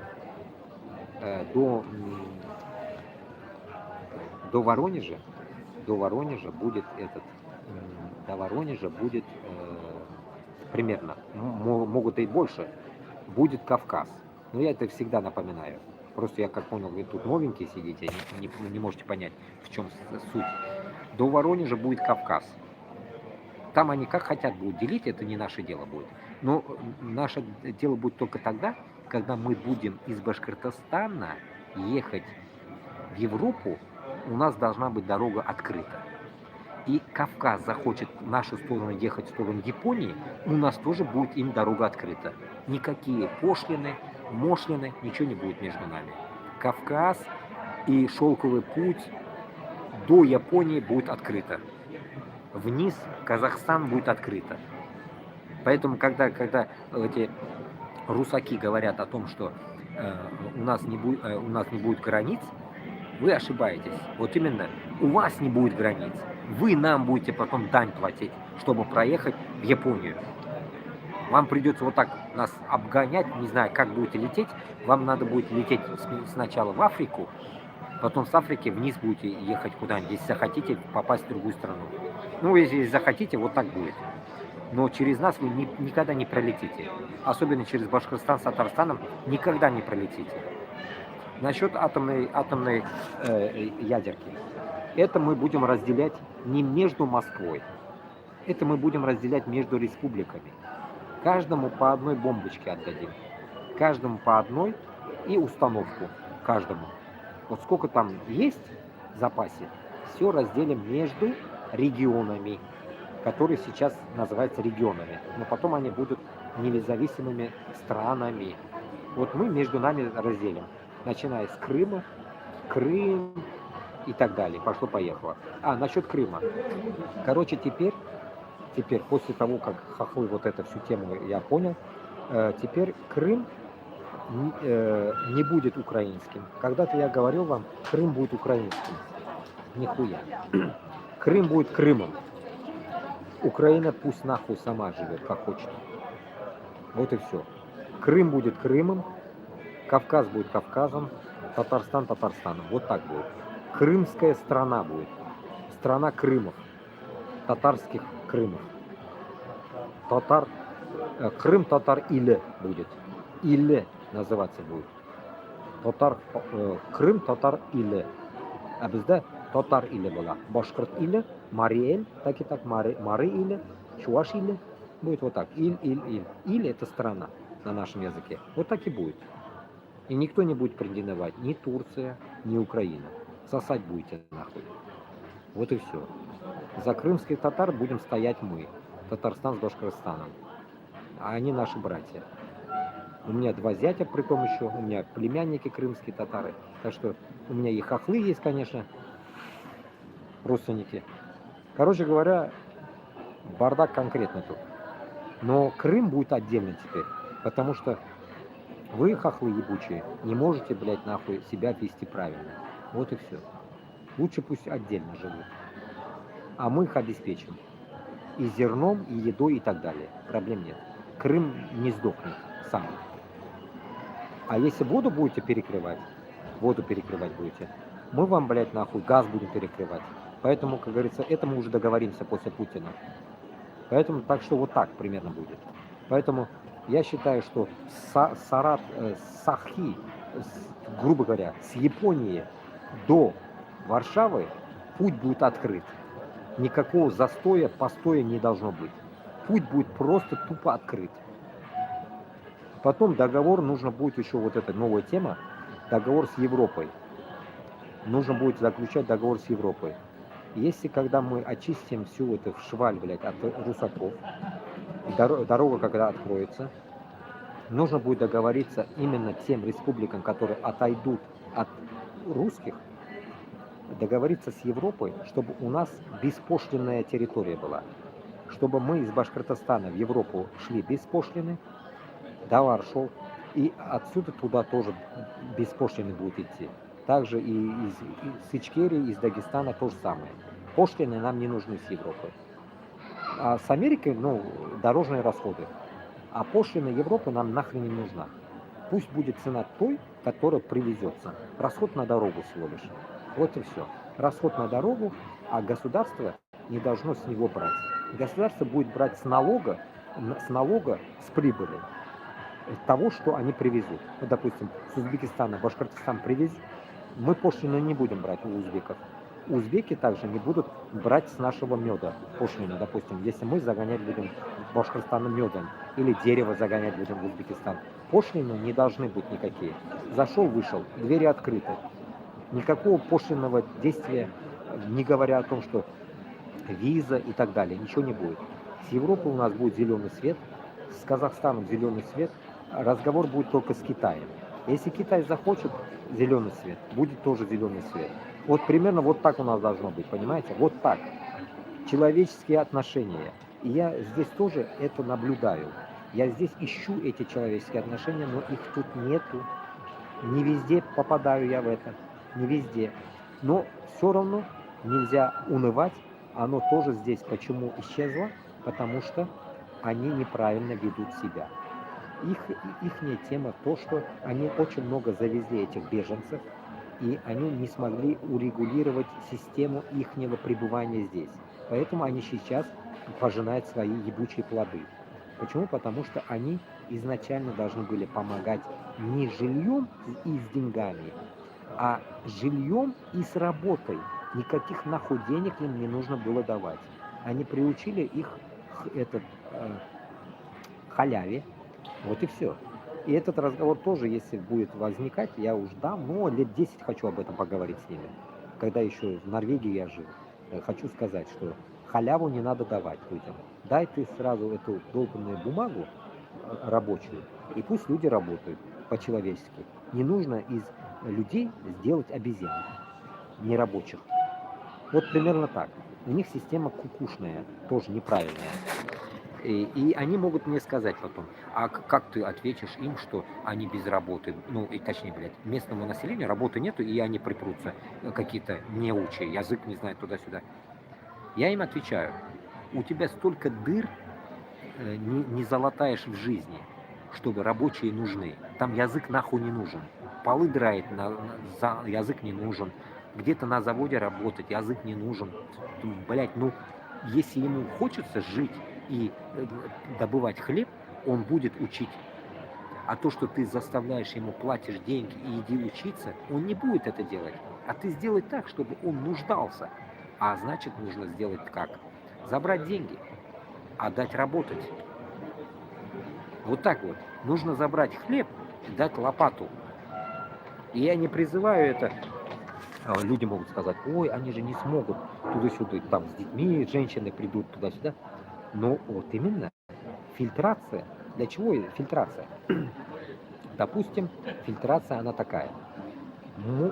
Должны приезжать с мужем и с детьми. А почему они так по одному приезжают? Только мужики, мужики, мужики, особенно с Африки. Потому что денег нет приехать. А ты организуй так, чтобы они могли приехать. Допустим, в одну деревню, допустим, не хватает людей. Заселяй. У них в Испании везде пустые дома. Заселяй пустые дома. Вот. Мы же, помните, я еще рассказывал в одном эфире, в Испании хотим татарскую деревню создать. Татарскую башкирскую деревню. Вот там наши татары вроде что-то хотят сделать, но из Уфы. Ну, не знаю, пока я, давно уже не общаюсь с ними, я же уехал. Вот тоже такая тема. Создавать здесь наши диаспоры, наши деревни. Вот особенно в Бельгии, допустим, чеченцы, дагестанцы, кавказцы, допустим, скинулись, они купили себе мечеть. Они землю купили, мечеть построить, что ли, или готовую мечеть выкупили. Вот такие дела тоже были здесь. А почему мы не можем? Где мы, татары, башкиртлар, купили мечеть? Где мы поставили в Европе мечеть свою? Нигде. Вот в чем прикол. А Кавказ что-то сделал хотя бы. Не у себя дома, но на чужбине, поставил же. Это уже факт.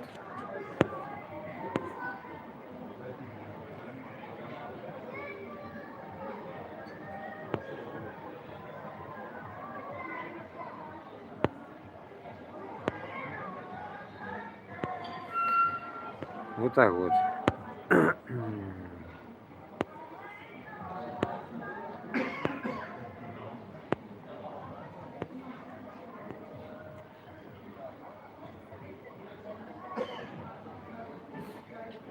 Да.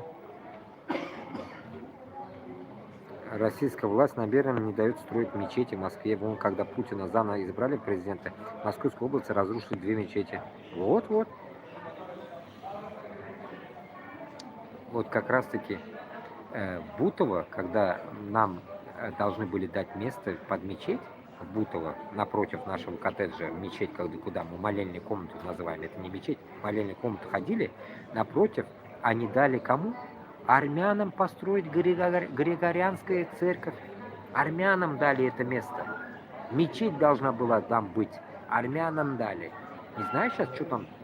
Надо смотреть, что там появилось. Армянам дали под церковь. Вот и все.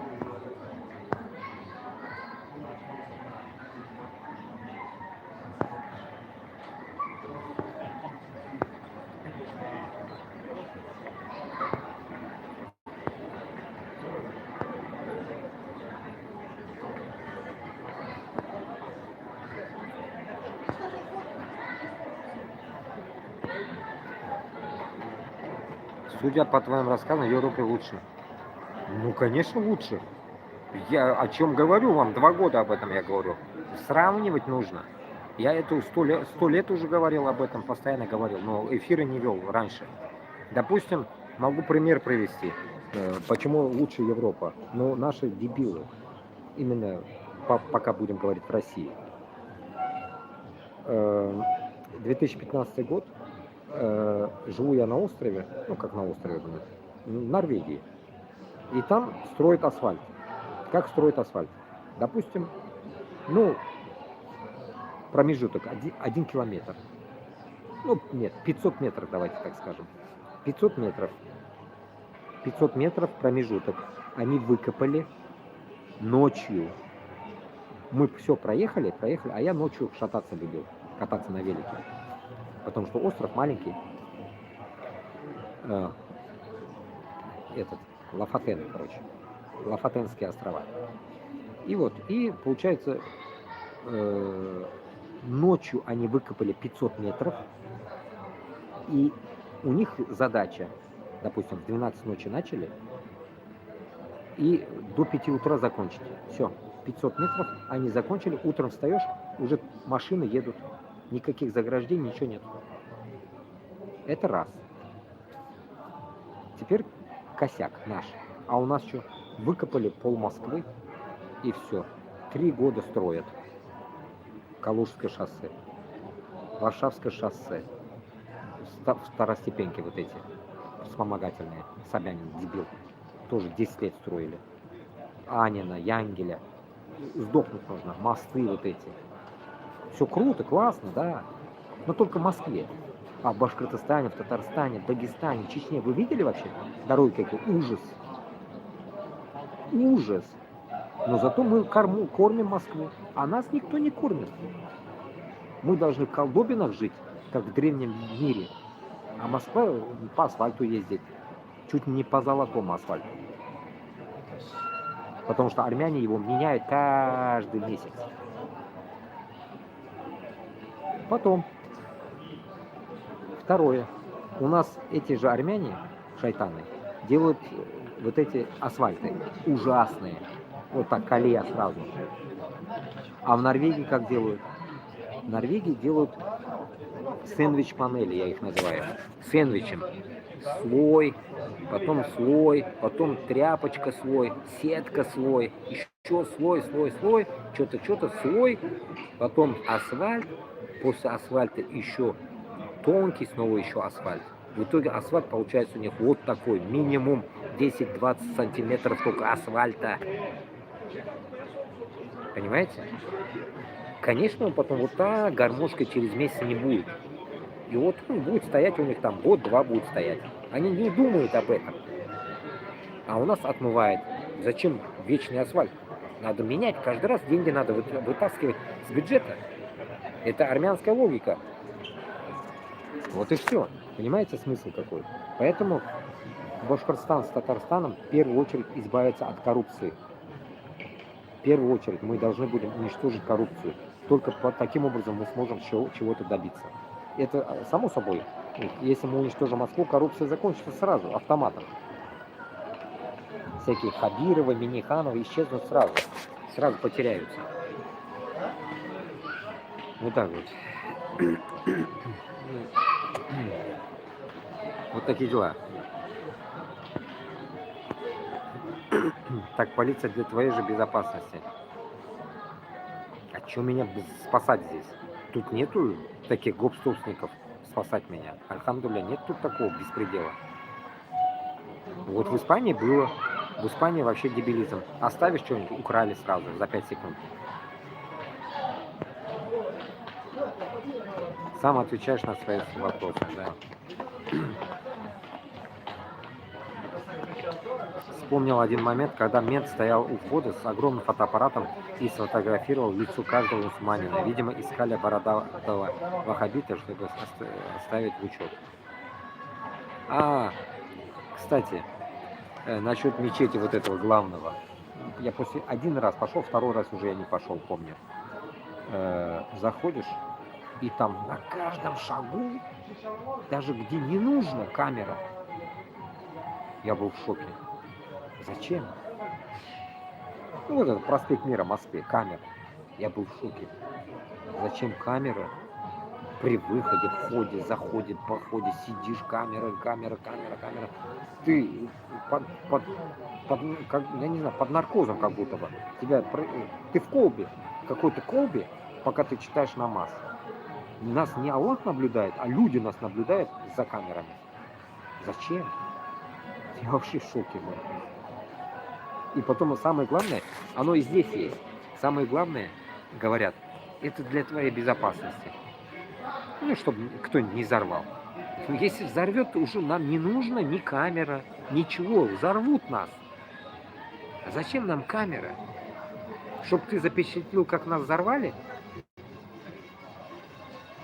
Вот этого я не мог понять. Полное отсутствие мозга у людей. Если ты ненавидишь мусульман, если ты вот вообще ненавидишь, зачем ты туда отправляешь ментов? Это раз. Зачем ставить камеры? Это два. Зачем это нужно? спи спокойно, займись своими делами, оставь мусульман в покое. И самое главное, мусульмане друг друга не убивают. Им в голову даже не придет убить. Зачем? Зачем человека в мечети убивать подавно? Зачем убивать? Не придет в голову. И каждый, кто это делает, это те, которые работают на них. Они делают. Засланные. Потому что, по сути, даже не то, что мусульман в мечети. Мы даже в церковь не пойдем кого-то убивать в их воскресенье. Нам зачем это нужно? Каждые взрывы и каждая вот эта дичь происходит из-за того, что есть система. Система создает хаос. Вот это хаос, под хаос, манипуляция и так далее. А мы, как быдло, ведемся под это и между собой ссоримся. Вот прикол в чем. Зачем нам это нужно? Ни вам, ни нам не надо это. И самое главное, вот как здесь кто-то Тами вот это писала, почему так, вот Тами я отвечу. Вот как раз про мусульманство она загибает там, ну, как бы, вот есть перебор, есть среднее, есть не дошел еще, ну, не доехавшийся, так сказать. Есть мусульманин посередине, есть перебор и есть недоехавший. Ну, объяснил, надеюсь. Вот поэтому, когда перебор, перегибание, это тоже не нужно. Это не работает. Я это уже на себе проверил. Это не работает. Это для себя надо вырабатывать. Для людей ты не можешь это вырабатывать. Почему? Потому что ты пытаешься навязать. Понимаешь, вот в чем прикол. Ты навязываешь. А когда ты навязываешь, ты первый, номер один врагом становишься. Поэтому я, когда впервые пришел в ислам, я навязывал всем. И маме, и сестре, всем. Потом через год осознал. Ничего не произойдет, пока Аллах не скажет. Это полный тупизм. Навязывать и убеждать. Не надо, оставь. Как брат Шамиль один был, чеченец, Германии, он говорил: брат, оставь. Вот его слова аж ухо меня всегда напоминает. Оставь. Красиво, да, ведь? Оставь. А я это называю: забей нахуй. Вот так я говорю это. Оставь это, забей нахуй. Понимаете? Вот смысл вот так, блин. Не надо навязывать. Не надо никому ничего навязывать. Чтобы... Еще одна мысль. Не навязывать. Вот Башкортостан, Татарстанга я тоже 2 года навязываю независимость. Да ведь? Оказывается, тоже я не прав. Вот сейчас осознаю это. Постойте-ка. Я тоже навязываю же это, блин. Нам не надо мне навязывать, душа. Нам не надо навязывать. Нам надо создать положение, наше положение создать надо. Чуть выше положение создать, чтобы люди к нам тянулись сами. Нам не надо навязывать. Они сами придут. Это означает, нам нужно создать положение для того, чтобы они пришли. Поэтому я и стремлюсь к тому, чтобы мы могли обеспечивать пришедших людей. Допустим, пришел новоизбранный башкорт или татар, который будет бороться против Москвы за независимость. Мы должны для него создать пастбище, положение, чтобы он вошел в этот круг и ощутил себя уже нашим, что ага, здесь есть классные люди, и они мне приятны. Но у нас нет этого положения. Вот что нам надо, оказывается. Без навязывания. И даже русские могут прийти к нам потом, осознав, что Москва — это зло, а мы можем же, оказывается, без Москвы жить классно. И тогда только придет истина от Аллаха. А до этого нет. Понимаете, мы навязываем. Вот Москва нам навязывает, что в Украине нацисты. Навязали, И что произошло? Война. Из-за этого сейчас меня ненавидят здесь. Я при чем тут, блин? Я вообще узбек, башкир, татар. Вообще не русский, я, блин. Рожа моя не русская. При чем тут я? Сейчас я страдаю здесь. Понимаете, вы каждый в своей ситуации страдает по-разному. Поэтому а европейцам это объяснить тяжело. Они нас все называют русскими. Но мы же не русские. Поэтому я сел бы на стол переговоров со всеми миром и рассказал бы это все. Сказал бы: туганлар, давайте жить мирно, как Леопольд мультик. Помните? Спокойно будем жить и поговорим. За овальным столом, за круглым, за огромным столом. Я бы присел бы и сказал бы, что мы должны сменить только Москву. Вся гниль идет с Москвы. Смена Москвы, оставление независимости для независимости всем республикам волю, все, разделение земель и все. Все, тишина будет, все отдыхают, и никто никому не пристает, кровь не проливается, и все живы. Вот наша задача. Вот это мы должны доносить. А как это доносить, если мы не можем в рупор орать на эфиры? Поэтому нам нужно выходить масштабные эфиры, а не такие, которые там происходят у меня с бухты-барахты, там, в аэропорту, там эфир вам веду. Вот так же не получается тоже. Вот поэтому я считаю, что нужно это доносить таким образом, что мы истина, которые хотим создать независимость всех республик и не воевать друг с другом. Никогда в жизни. Никогда. Ни за что. Ни за газ, ни за свет, ни за что. Даже не за жену чужую, если украдем вдруг. Даже за это не будем воевать. Имеется в виду, вообще не будем воевать. Вот примерно так.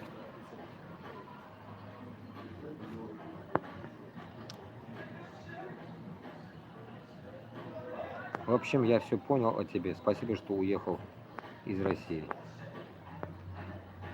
Ну, спасибо, не спасибо. Я уехал, если суждено, я вернусь, но только не в Россию, а в независимый Башкортостан.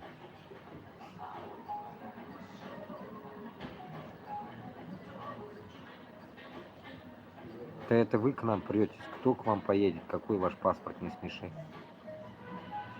Куда мы премся? Вот это я. Вот этому это я. Ответьте, пожалуйста. А? Ну, дурак, что ли? Ты русский дурак, что ли ты? Куда мы премся, дебилоид, блин? Мы в России живем под одним паспортом, блин. Вот когда у нас будет наш независимый Башкортостан с Татарстаном, будет наш паспорт. И этот паспорт мы вам не будем давать. У вас будет вот этот красножопый паспорт. Коммунистический. Нам не нужен коммунистический. У нас будет зеленый хороший паспорт. Исламский.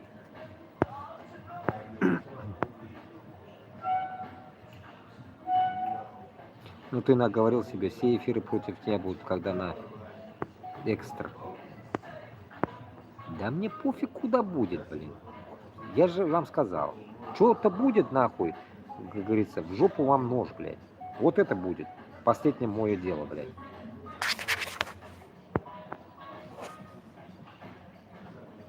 Ты хочешь сказать, что русские не это мусульманская республика? Вон за год Дагестан посещал 2 миллиона туристов русских.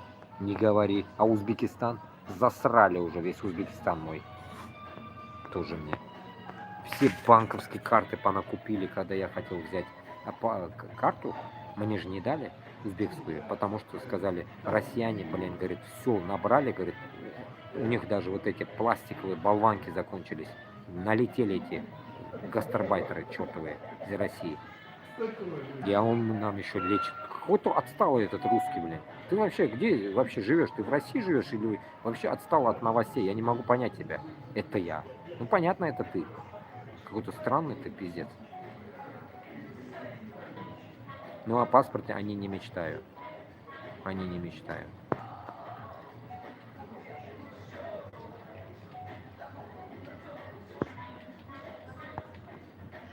Как отжимать собирается?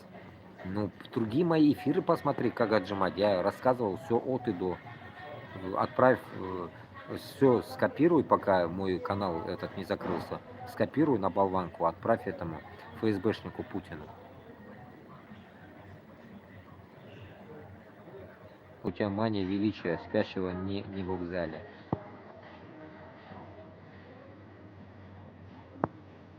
Ну, ты себе поесть найти не можешь, а тут Россию делишь. Пойми одну вещь, блин. Пойми одну вещь. Не Россию делю, не Россию, вот Россию делишь. Вот это твое выражение уже неправильное. Я свои земли отжимаю, Башкортостан с Татарстаном. Я не делю, я забираю. Вы же забрали, я забираю обратно. Вот и все. Делишь. Ни хрена себе высказал ты, блядь. Твоя Москва, вон, сиди в Москве и все. Делит он, блядь.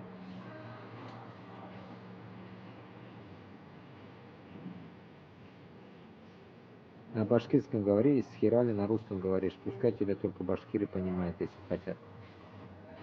Ну а что мне?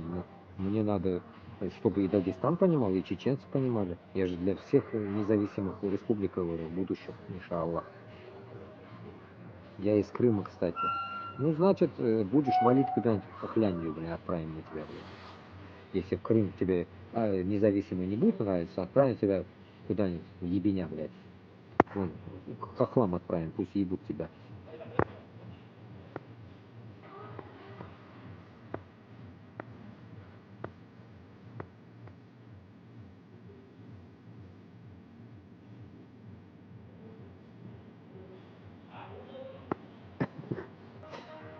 Интересный вопрос задали. Как говорится, если ты такой умный, то почему такой бедный? Пойми одну вещь. Ум и бедность, оно, блядь, нахуй, вообще разные вещи. Разные вещи.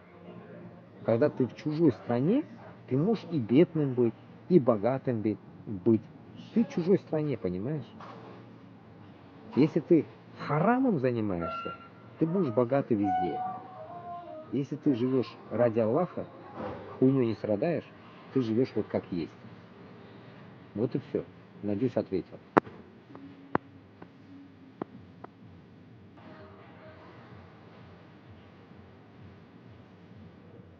К нам претесь в Москву, сидите у себя в городе, коровам хвосты крутите. Только что сам говорит, блядь, с Крыма, теперь, блядь, с Москвы, блядь. Определитесь, блядь, кто из вас с Крыма, блядь. Я, говорит, с Крыма, теперь с Москвы, он, блядь. Я хуею, блядь. Вы, Россия, присоединяете к себе мусульманские республики и республики других народов. И, конечно, мы будем ехать в Москву. Чему ты удивляешься? Вот именно, я и москвичам говорил. Меня, короче, сколько крутили менты в Москве, бля, пипец, короче. И мне смотрят, у меня же башкирский паспорт был. Вот, кстати, эти твари отжали у меня, французы, мой паспорт. У меня паспорта даже нету.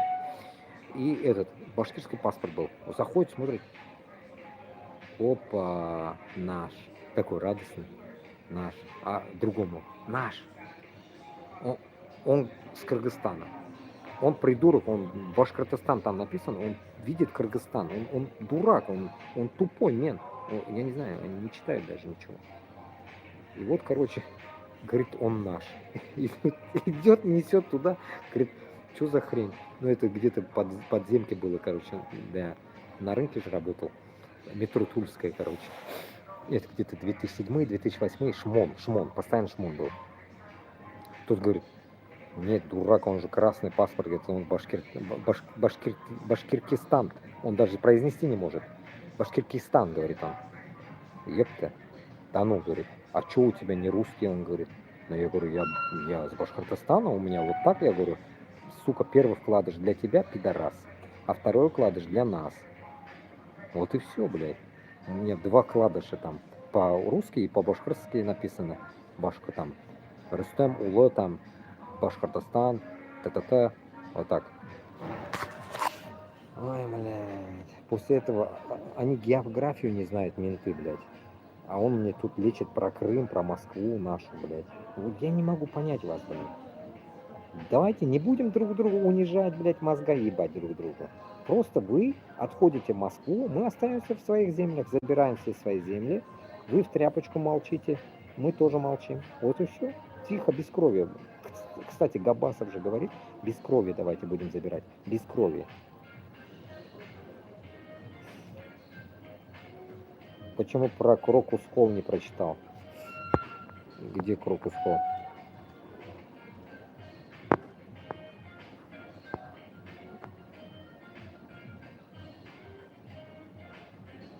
Крокус Холл? Ну, Крокус Холл тоже это подстроенная хрень. Я тебе так отвечу, ладно. Напомнил? Я не нашел его, я не вижу. 2 сообщения вышло.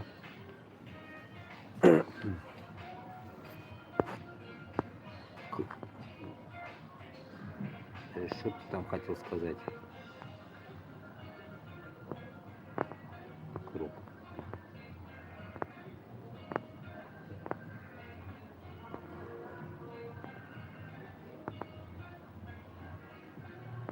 Я не вижу тут про Крокус Холл, блин.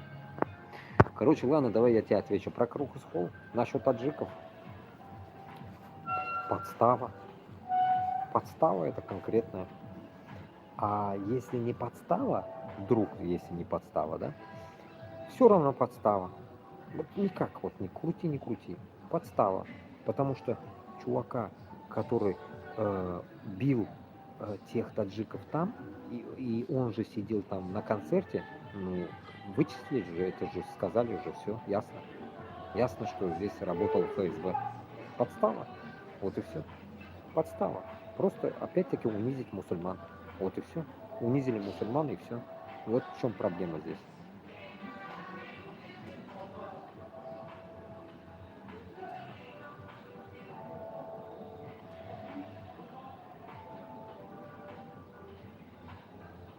Да.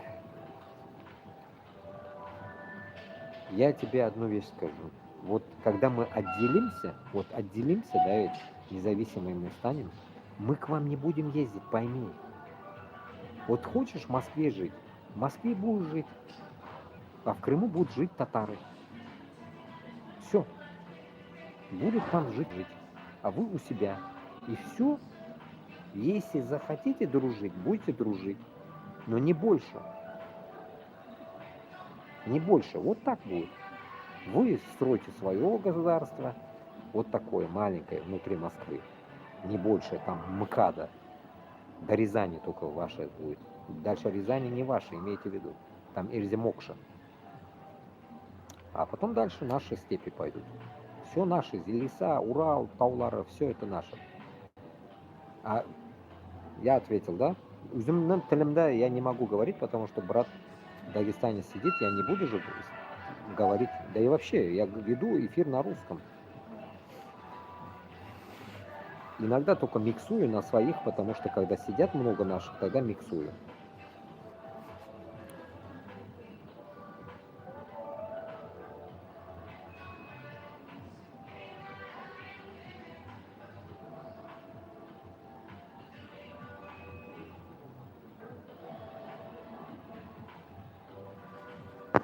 Расстроишься. Нет, ну пойми одну вещь. Мы делаем движение, Аллах создает причины. Мы движение делаем. Если не на моей жизни это произойдет, значит дальше останется от меня кому-то, как говорится, готовое уже движение. Вот и все. Я это понял уже давно. Я в течение 2 лет уже понял, что здесь, как говорится, игра в долгую. Игра в долгую. Пока манкурты в себя придут, поймут, вот так вот. А сейчас вот наши манкурты дохнут на украинской войне. Это тоже нормально. Очищается наш мир от швали всякой. Вот и все. Вот так вот. Но самое плохо, что очищается очищается, знаете кто? Патриоты Украины. Вот это новый сленг у меня сейчас будет. Патриоты Украины очищаются сейчас, а манкурты остаются в Европе. Вот это самое плохое.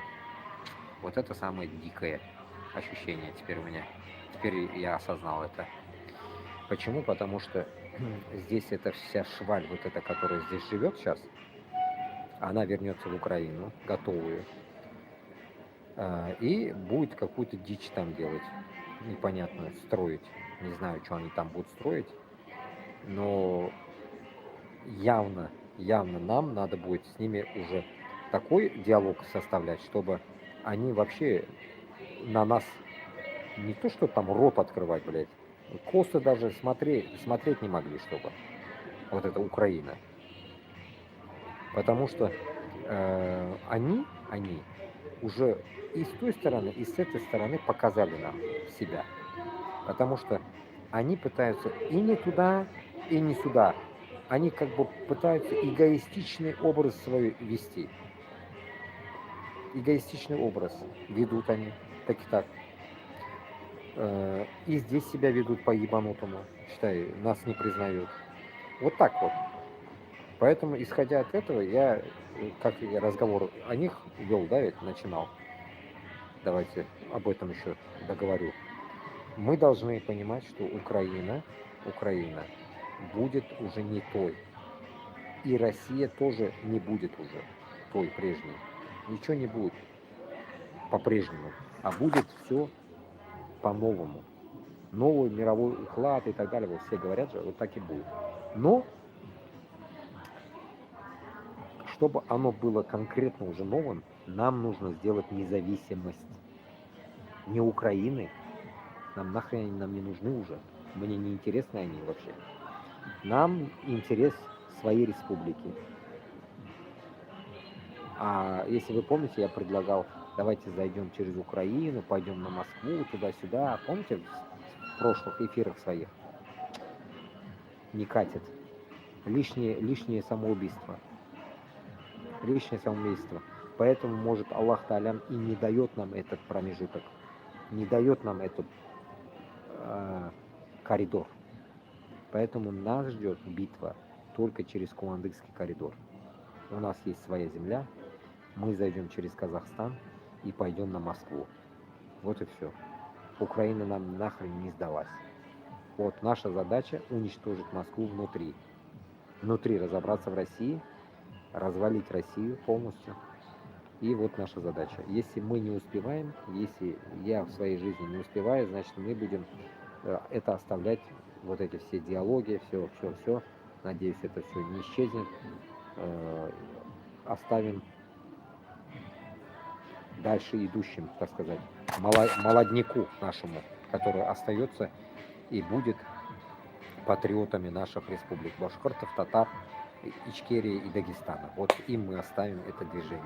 Вот наша задача. Если мы умрем на этом пути, Аллах, как говорится, даст нам, так сказать, потомство, я думаю, я считаю, потомство, которое доведет наше дело до конца, пока эта земля будет жить.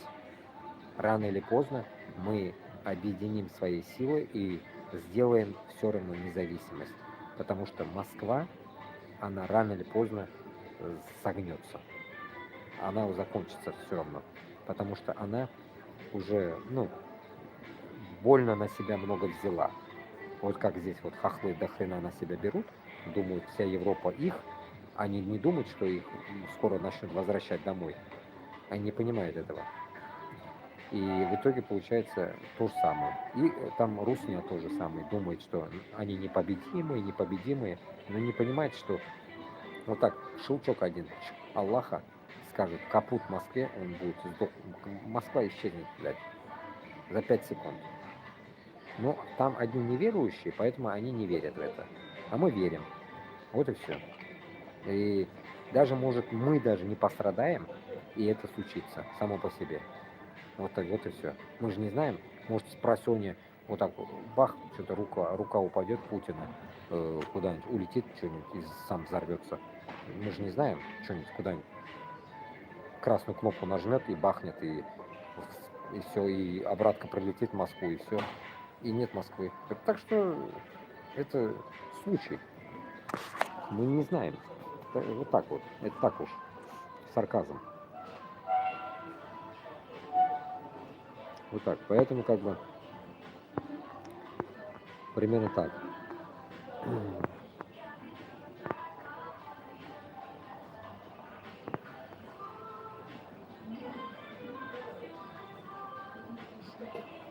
40% слов на русском языке тюркские, так что пусть завалит. Да, я это уже не стал говорить, вот именно, я уже устал об этом говорить. Правильно говорите, правильно подметили. Это у вас 60% это русский язык. Вот этот русский достал реально меня. Но я тебя не баню, чисто, чтобы был диалог какой-то, да? 1000 раз вам всем русским казахи уже в ТикТоке сказали, что русский язык, он искусственный, созданный, из тюркских слов, там чего только нету. Ты же сам даже в русском языке используешь наши татарские слова. Но ты потому что не знаешь татарского, поэтому тебе кажется, что он русский. Вот и все, вот это ты пойми. И потом, в твоем русском очень много европейских слов. Я жил в Норвегии, знаю норвежский язык. Огурк. Огурк. Откуда? Огурцы. Огурк. Понимаете? В норвежском слове. Откуда оно приперлось туда? Потому что Финляндия, финно-угры. Вот так. Получается, даже отсюда русские взяли слова, сделали под себя. Понимаете? Огурк они сделали огурцом. Но явно же норвежец не взял огурк у русских. Он бы тогда не огурк назвал бы, огурец как-то назвал бы, как-то его так. А тут огурк, а там огурец. Понимаете смысл? Это один только пример. До хрена примеров. Так что вот так вот. Поэтому русский это привезенный язык. Немцы там, кто такой этот не чпокался с Екатериной там в этой Руси. И поэтому весь язык с Европы туда натаскали и сделали русским языком. Вот и все. Так что я, может, говорю даже на французском сейчас, а вы называете его русским. Может, я на французском говорю сейчас. Может, вообще это французский язык, мы же не знаем, допустим. Или норвежский, немецкий. Так что вот такая херня. Поэтому русский язык 100% это вообще из хрен знает, из бытия, из ниоткуда созданный язык. Вот и все. Какой-то создался и все, блин. Это уже закрыли тему. Все. Русского языка не было и нету. Все. Это общий наш язык, который дал нам Аллах. Чтобы русские, так называемые, понимали. А, кстати, сейчас я вспомнил этот один эфир. Как брат, как его звали, Руслан Кутаев. Я еще говорил про этот эфир когда-то еще тогда, ну, когда он прошел этот эфир, я вам озвучивал. Руслан Кутаев и Руслан Айсин вели один эфир, вот как раз к тему, и я тебе отвечу под твою тему. Меня слышно, надеюсь, я чуть меньше голос убавил, чтобы люди уже спят здесь. Люди, видите, тишина стала, потому что двери закрылись, все, прилета нет пока, тишина. Вот, короче так, Руслан Кутаев сказал, с Русланом Айсином разговор был, русские есть или нет? Помните этот эфир? Смотрели или нет? Кавказ. Если смотрел, наверное, смотрел. И вот там было дело такое. Короче, если мы скажем сейчас, что русского языка не было или русских нету, то мы как против кого воюем? И в тот разговор, то ли их 2-3 человека было, я так и не понял. Короче, в эфире. В итоге они договорились к тому, что русские есть пока что, и мы против них воюем. Но в тот момент я был в шоке, и, может, я согласен был, не согласен, я не помню, что я тогда говорил. Вот сейчас я думаю, скажу так, что русские были или не были, есть они или нет, мы их называем финно-уграми. Они финно-угры, москаля, как хохлы говорят. Вот это москвичи, да хоть кем вы их назовите нахрен. Вот то, что находится в Москве, эта дичь должна быть уничтожена. Вот я вам скажу. Будет он русским языком, каким, как хотите его называйте, но вот эта Москва должна полностью исчезнуть, блядь. Полностью. Вот там живший вот этот сброд депутатский, путинский, всех нахрен. Всех. А то, что в городе, которые пусть живут, а вот весь Кремль уничтожить полностью, полностью. Вот только тогда можно потом говорить, русские были, язык был или нет, блин, уже нам не интересно будет. Но цель от этого не меняется. Уничтожить Москву. Нам не нужно, вот напоминает тот эфир, не нужно говорить, русские были, спрячем русских, или скажем, их не было, а было финно-угры.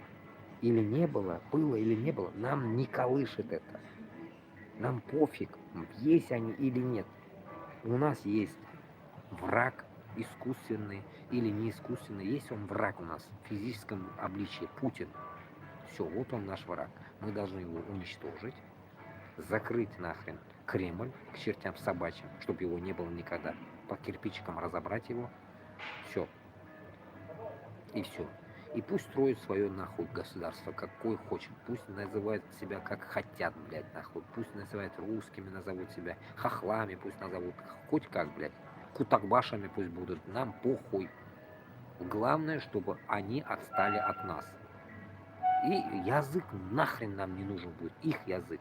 Потом вы, русня, так сказать, блядь, будете учить наш язык, чтобы потом проникать в наши рынки, базары, с нами торговать, кушать от нас что-нибудь. Вот тогда мы будем разговаривать. А в маленькой Москве мы посмотрим, что вы будете там выращивать. Нихуя. Я думаю, вы нихуя там не будете выращивать. И Питер тоже это будет Ингерманландия. Так что там тоже вам сосать дадут хорошенечко, клеща. Так что имейте в виду. Вот примерно вот так будет. И Буратино ваш, блядь, Лукашенко там с картошкой вас недообеспечивает. Одной картошкой только будете с кожурой жрать. И все. Понимаете? Так что вот в чем прикол ваш. Поэтому лучше сесть вам, прижать жопу и разговаривать с нами, с нашими людьми. Просто теперь для наших. Мен халыкка аңлатырга уйлыйм. Мына безнең халык бер әйберне аңламый. Вот. Дагестанцы тоже, вот Мухаммеду брату тоже говорю. Наш народ не может одну вещь понять. Один эфире каком-то, где-то 189 или 179 сказано было в каком-то в кавказском эфире, я в прошлом году слышал. 189 или 179 национальностей в России. Из них 180 тысяч, пусть станет, я говорил вам, 180 тысяч подойдет к Москве. 180 наций, 180 тысяч, по 10 тысяч подойдет к Москве. И там выйдет русня одна, Путин. Что он скажет? Вот вопрос нам. Поэтому я вас призываю 2 года вот этих, сколько я говорю, и буду призывать до конца жизни своей, хотя бы по 10 тысяч воинов выйдем, давайте. Вот я готов вот сейчас. Вот сижу я в аэропорту, похрен, блин. Скажу мне, вот сейчас я им скажу, меня депортируйте, блядь, в Москву. Прилечу в Москву. Выходим? Или там в Уфу прилечу, допустим. Чтобы меня сразу не схватили. В Уфу прилечу. Вот, 10 тысяч. Выходим? Я прилечу. И я вас поведу на Москву, пойдем. Я путь знаю. По М7 поедем из Уфы. И все. В Казани возьмем 10 тысяч казанцев. В Уфе 10 тысяч. И дальше поедем. Вот, с Кавказа по 10. Мариэль 10. Чувашия 10. С Бурятии 10. Вот, 180 тысяч. Едем? Я хоть сейчас готов поехать. Понимаете, вот в чем прикол. Поэтому нам нужно просто поднять народ и пойти на Москву. И договориться. Ну что сказать, русаки долбаные. За 180 тысяч, точнее, на 180 народностей ты можешь поднять голос? Попробуй вякнуть. Сперва тебе, русаку, нужно будет научиться эти 180 языков говорить с нами. Мы каждый будем на своем говорить, и ты должен будешь вести с нами диалог на наших языках.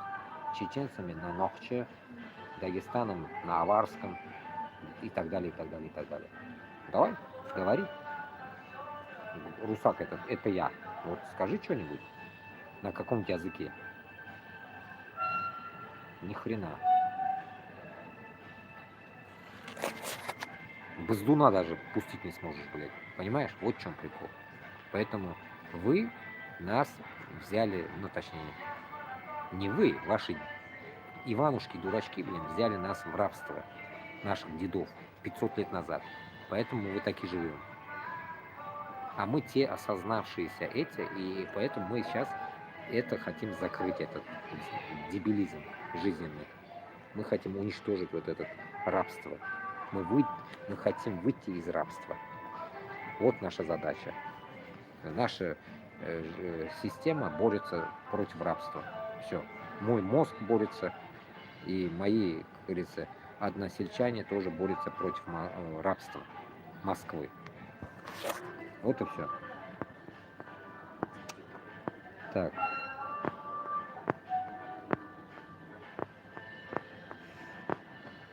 Даже маты. Да откуда я знаю ваш язык? Знаю только, что вы без России никуда живете, только за счет туризма, и то, что гастарбайтер домой передает, экономики у вас ноль. Кино вот этот гастарбайтеры передают домой, там. Я просто офигею. Вот эту экономику до того же Махачкалы и Чечни кто уничтожил? Я сидя в Крыму, ты говоришь против наших народов о чем-то. Ты дурак? Я тебе напомню насчет Крыма, давай тебе напомню. Когда была Украина, в Крыму была нищета. И чтобы эту нищету скрыть, Москва влила в Крым столько бабла, и она строится сейчас. И что ты после этого хочешь сказать? Если с Дагестана и с Чечни не забирали бы все деньги, эти продажные шкуры, не отдавали бы Москве, там все было бы. Все было бы. Башкортостан такой же, с Татарстаном. Из всех республик, я знаю, это со времен еще, 2007 года знаю, самые маломайзерные республики это с деньгами, вот из наших ближних, которые я могу сказать. Это Башкортостан был и Дагестан. Чечню я не знаю, может то же самое было, наверное. Но больше я Дагестан видел. Дагестан и Башкортостан был конченые. Я не говорю, что другие, там Бурятия, Якутия, понятно. Я их в Москве не видел. Вот это вот Дагестан и Башкортостан в Москве нас было до хрена. Вот у нас потому что низкие зарплаты были. Ну это ужасно низкие зарплаты. Поэтому, исходя от этого, я понимаю, что вы просто целенаправленно уничтожили наши республики. Точнее, не уничтожили, уничтожаете постоянно, забирая все наши там драгоценные вещи, так сказать, нефть, там, золото и так далее, все. И все, нищие. После этого что-то ты сидит, спорит с нами, вот это меня удивляет. Без нас вы, в каком смысле без нас? Москва без нас вы сосать будете. В Москве, кроме метро, что есть? Под метром, что есть у тебя? Торф, блядь. Будешь торф гонять, блядь. Будешь заливать брикетики и будешь сжигать там, сидеть будешь, топить торф. Идиот, блядь. Ну ты возишь, угля даже нет в Москве, блядь. Уголь где выходит, блядь? Охренеть. Вот с такими тупыми людьми как можно мне разговаривать?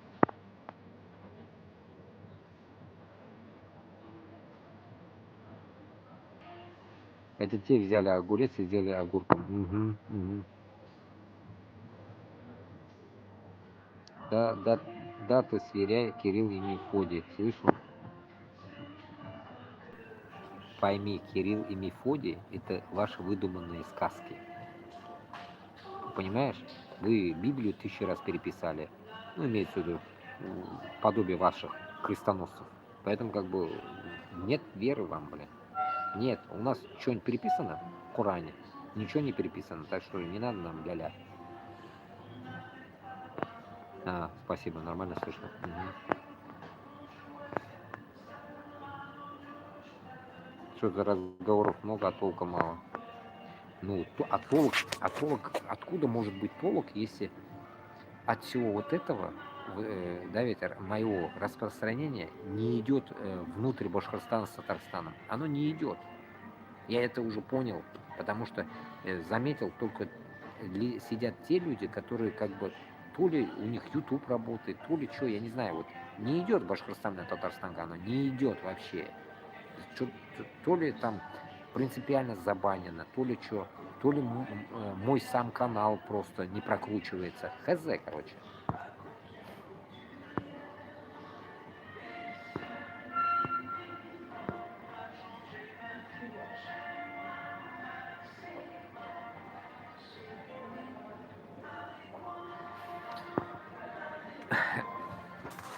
Самое интересное, вот это меня выбешивает у русаков, вот эти вот высказывания, вот ты прям напомнил мне. Татаро-монголы пытались 300 лет, продержались. Турки пытались, французы пытались, немцы пытались. Теперь тебе ответ. Напытались. Сейчас. Напытались, тебе ответ. Кто гнал французов гнал до Парижа? Гнали на лошадях башкирты и казахи. Кто гнал их? Так что можешь почитать, где-то я загружал тоже про это, где-то куда-то что-то. Гнали башкирты и казахи. Это означает что? Это означает, что опять наши люди помогали этим узкожопам. Опять наши предки помогали. Не говоря там 41, 45, там еще что-то, там немцы пытались, ну. Сколько чеченцев, крымских татар там умерло. Возьмем давай оттуда, сбоку. А потом Сталин за спасибо отправил их туда, в ебеня. На каторгу, ну так сказать, депортацию. Это за спасибо. И вы это еще говорите история. Да вы нацисты. И это вы не можете признать. Вот как раз таки март деген сөзіні, вот это я в тот день тоже хотел рассказать, вот вспомнил насчет хохлов. Не договорил в тот день. Я начал говорить, и потом на другую тему перешел что-то. Март, вот это слово март, это вот на русском не могу перевести.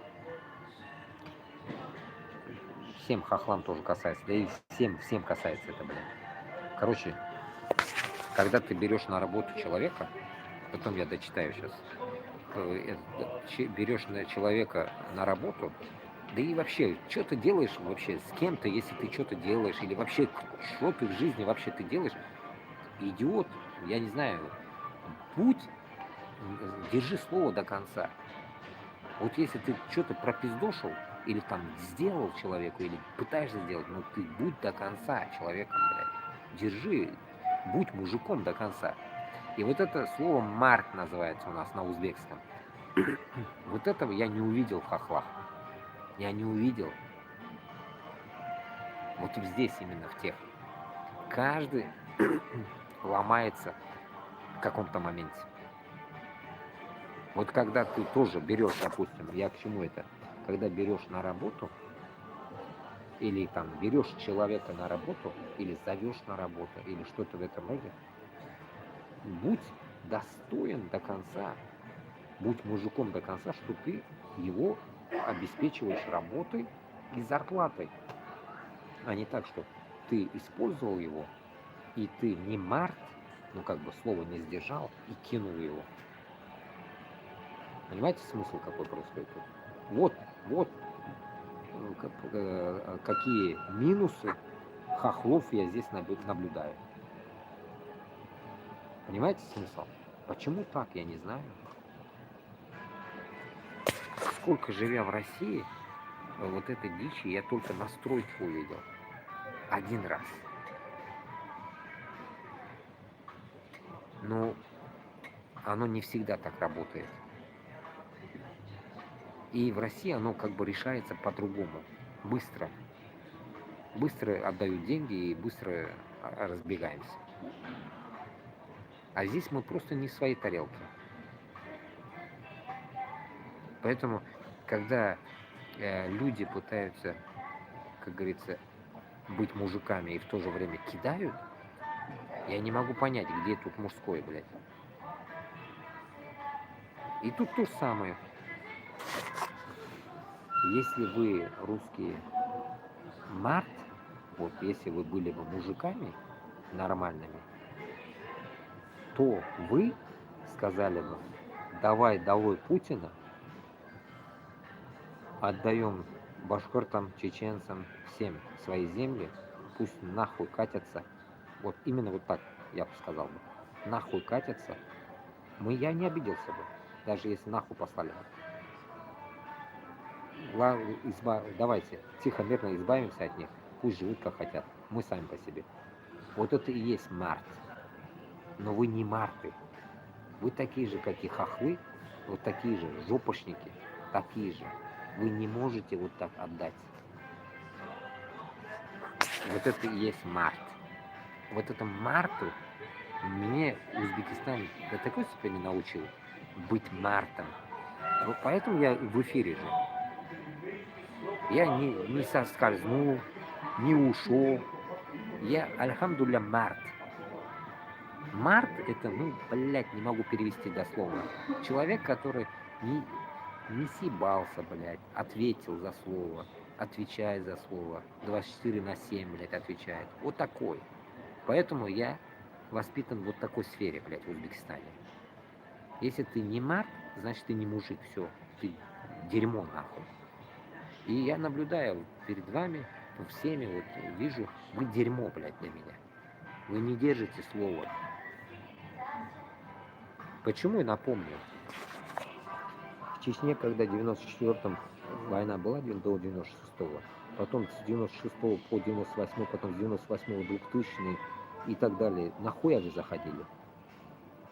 Нахуя вы заходили в Чечню? Кто не держал слово? Чеченцы? Нет. Вы не сдержали. Вы дали независимость, а вы зашли. До 94-го вы дали независимость Ичкерии, вы зашли. После 94-го вы зашли. Кто тут март? Чеченцы? Чеченцы март. Вы не март. Вы жопошники. Понимаете? Истерички ебаные. Также Пушкин. Также Пушкин, пидор, блядь, Пушкин во время походов на Кавказ, он, гандон, был там. Также шли на Кавказ, когда пишет этот пидорас, убивать там чеченцев и так далее, Кавказ. Во время там великого Шамиля там ихнего, или кто там был, я не знаю. Вот, в истории, да, примерно. Вот там тоже вы были жопошниками.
Вы нихуя не сделали. Через наши руки сделали. Вот так начни выражаться хотя бы. Или давай так, новое тебе напоминание русским передай это. Москве, ФСБшникам передай, чтобы они хорошо это вкусили, нахуй, врубились. Если есть русские нарты, ну вот эти слово держащие пидорасы, которые слово держат, тогда признайте одну вещь. Нашими предками руками победили 41-45, это раз. Любые войны Парижа, Наполеона, кого-то там, турков и так далее, тоже через нас. Вот это будет март. Если вы это признаете и заткнетесь, и уберетесь нахуй с наших земель, вот это и будет ваше мужественное дело. Но были ли у вас такие мужики или нет, мы не знаем. В прошлом. Хуй знает. Иван Грозный тоже, значит, был пидорасом. Он не сдержал слова. Ему же сказали, иди присядь нахуй, сиди там. Нет, он пошел нахуй. Раз пошел, два, три. 4 ходки было у него. На 4-ю ходку только ебанул казать. Не сразу же, блядь. 4 ходки у него, 4 похода было. И то это был не Иван, Ившка, дурачок первый, а 4-й, Иван 4-й был, блядь. А может 6-й, хуй его знает, как он там еще делится. Поэтому понимайте одну вещь. Мужик, он, значит, за базар отвечает. Поэтому, когда вы будете мне что-то предъявлять, вот я вам рассказываю эту дичь, задней не будет, не ссыте нахуй. Москва, я сказал, значит, уничтожим Москву, блядь. Вот это и есть март. Похуй, умру, блядь, нахуй, зато я буду до конца держать это дело.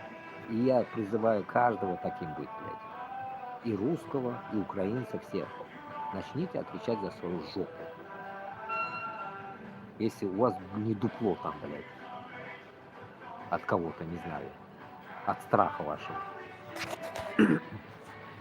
Если у вас там дятел не побывал, блядь, значит у вас жопа должна быть. Если нет жопы, значит дятел побывал там какой-нибудь. Поэтому, исходя от этого, это я ответил, надеюсь, что каждая война, пройденная в России, это победа наших предков, не русских. Не русских. Это раз и навсегда заруби себе в жопу. Идем дальше. Брат, ты вспомни, кто такой Иосиф Джугашвили. Ну, это не могу. И что такое крепостное право? О каком расе Средней и Центральной Азии ты говоришь? Они специально создают у нас такие условия, чтобы мы ехали в Москву работать у них там, чтобы ты понимал, они забирают не то, что наши ресурсы, они забирают еще и живой ресурс в виде людей. Да, не говорите, блин, первое место Башкортостан стоит, да и Дагестан не меньше. Дагестан тоже не меньше, просто мы не слышим. А в Дагестане тоже сколько хоронят там, миллионами похоронили уже, наверное. Ну, имеется в виду, вообще. В этой сраной войне. Так запретите своим гражданам уезжать из своих стран и развивать свои страны.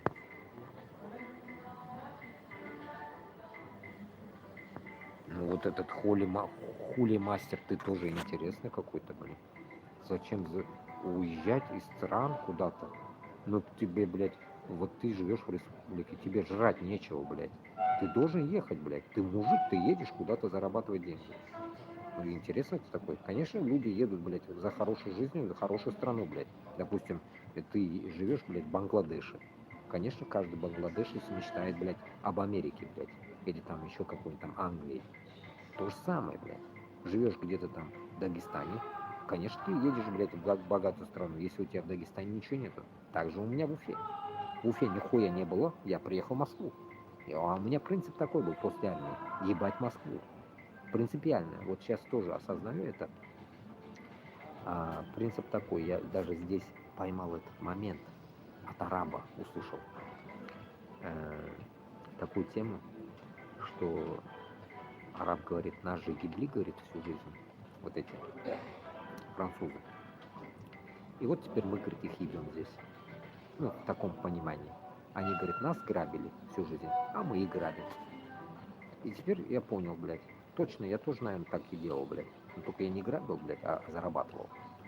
Исходя от этого, я из Башкортостана уехал в Москву долбить москвичей. И у меня хорошо получалось долбить их, блядь. А почему? Потому что, блядь, нахуй, они сосут наши, а я сосу их, как говорится, материальное положение. Вот и все. Это нормально. Но это нормально до тех пор, пока мы не создадим, как говорится, независимое государство. Когда у нас будет независимость, мы никогда не поедем уже к вам. Мы нам нахуй не нужны, вы будете. У нас будет как говорится, нормально у себя. Как раз таки вы к нам будете приезжать потом на зарабатывание денег.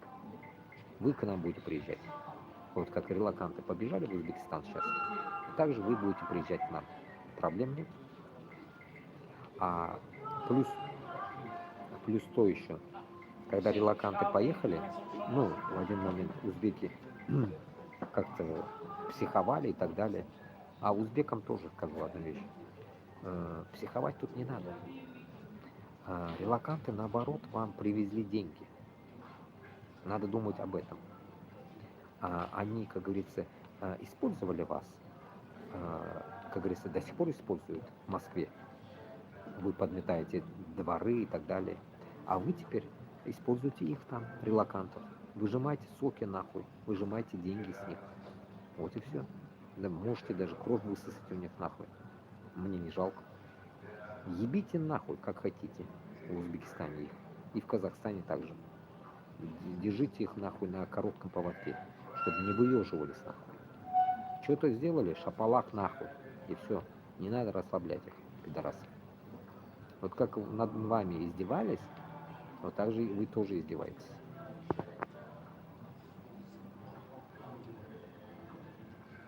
И развивайте свои страны. Вот этот, я не понял такие его, блядь. Сейчас дочитаю.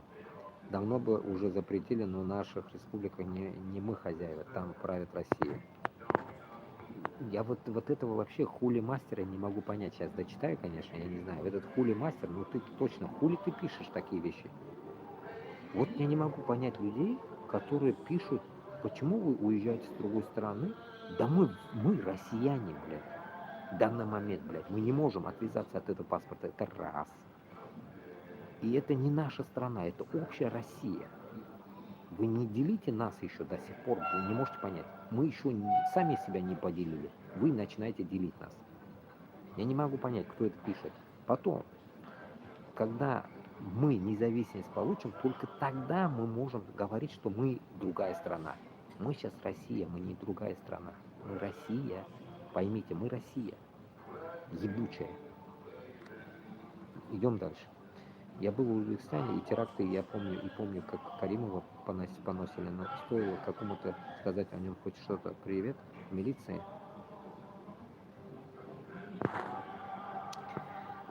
Ну, во время Каримова это диктатура. Путина с Каримовым путать не надо. Диктатура, это понятно, власть держится. Но независимая власть. Это отдельный разговор. А вот Россия, это, сука, гнилье ебаное, которое баламутит везде воду. Даже в Африке. Везде, блядь, эти вагнеровцы везде убивают людей. Вот это и есть гниль распространения. И поэтому вы Каримова держали на троне до смерти. И как только помер, зашевелились. Не может так размовлять ганьба. Галина, я не могу понять. Ну ты поздно опоздала, Галина, поздно зашла. Хохлы, как говорится, которые в Европе, охуели. Я про них, кстати, сегодня вел эфир. Так, и поэтому Каримова держали на троне. Насчет Каримова можем тоже поговорить. Окей, могу рассказать то, что знаю. Каримова держали на троне, не держали на троне, никто не держал его, он сам держался. Это раз. Второе. Каримов мог хуй забить и на Москву и поговорить с Америкой. И в то же время мог забить хуй на Америку и поговорить с Москвой. Он сидел на двух стульях. И он не подчинялся никому по сути. Но вот Мирзияев коронован был Медведевым. Путин отправил Медведева. Вот это вот сейчас пизда. Вот сейчас они сидят под Москвой. А во время Каримова нихуя не могли посидеть под Москвой. Но дружба была. Дружбу я скажу как. Вся эта ментовская хуйня, СМБ, МСМБ, блядь, вот это дерьмо Узбекистана учится до сих пор в Петербурге. В Санкт-Петербурге, блядь, они учатся, вот эти долбоебы, менты. Я вообще ментов ненавижу. Любой нации, блядь. Вот эти пидорасы учатся там. По крайней мере, во время Каримова учились. Сейчас тоже учатся, наверное, я думаю. После этого, что вы хотите, блядь, видеть в Узбекистане? В Узбекистане тихий, скрытый московский режим. Вот и все. Только своеобразный такой, свой, личный. Поэтому Каримов пытался что-то делать, но он был уже старый, нахуй. Вот и все. И, как сказать, ему было, по сути, до пизды до людей. Потому что нищета была при Каримове ебануться, нахуй. Жестко ебануться. Вот только при Мирзияеве люди жили в Узбекистане. Более-менее деньги зашли туда. А до этого пиздец было при Каримове. Вот так вот. Поэтому оценивать нужно вот так. Я почему про Башкортостан с Татарстаном постоянно говорю в таком понимании, что в Башкортостане, в Татарстане, сейчас вот эти гоблины опять меня заебут, наверное.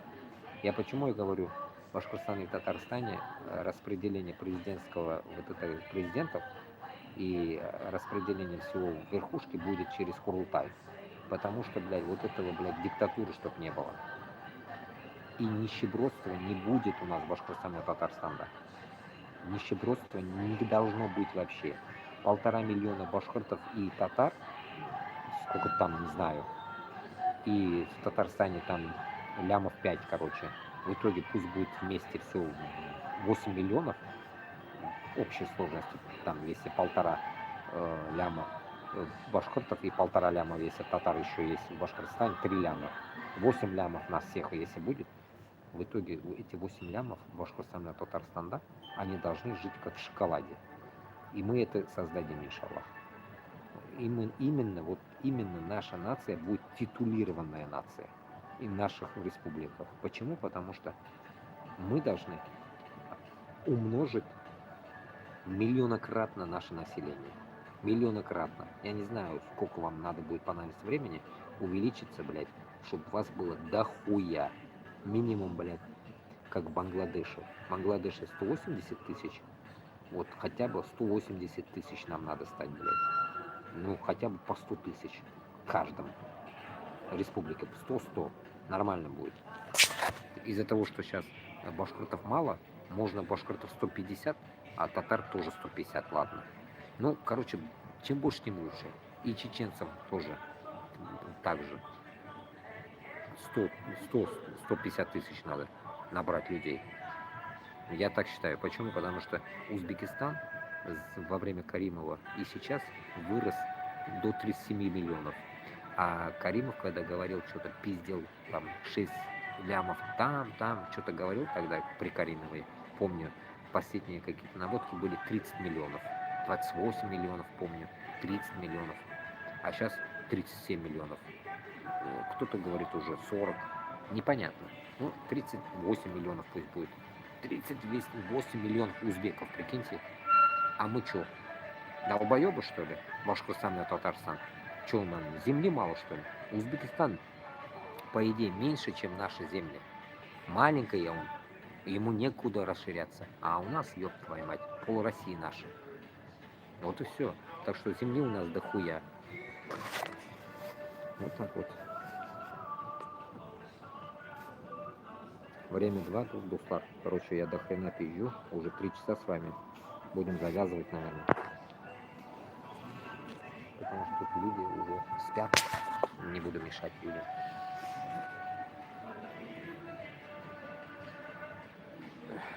Не могу показать. Люди ходят. Скажут, опять снимают. Короче, этот... Ну, музыку слышите, это аэропорт.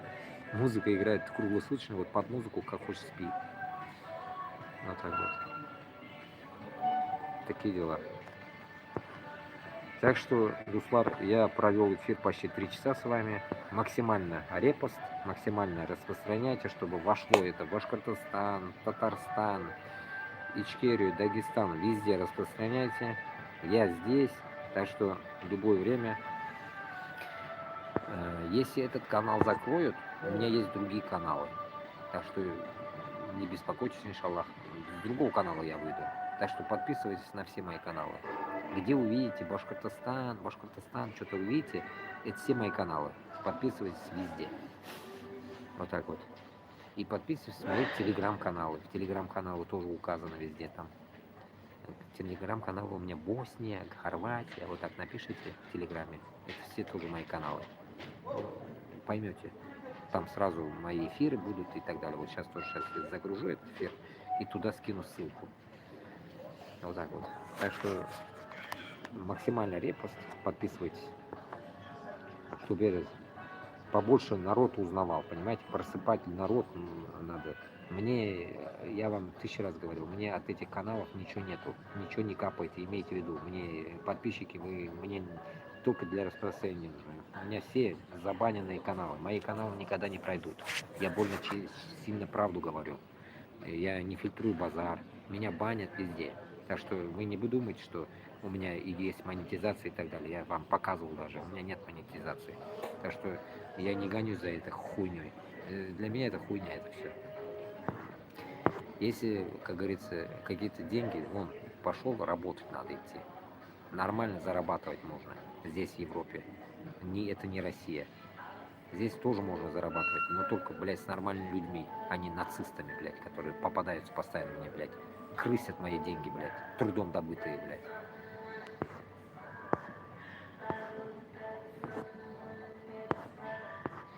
Поэтому сейчас я хочу вообще заниматься едой, блядь. Зато, блядь, лично я сам буду делать, учителей мне нахуй не нужны, под кем-то наниматься не хочу, готовлю, продаю, блядь. Готовлю, продаю, идите нахуй.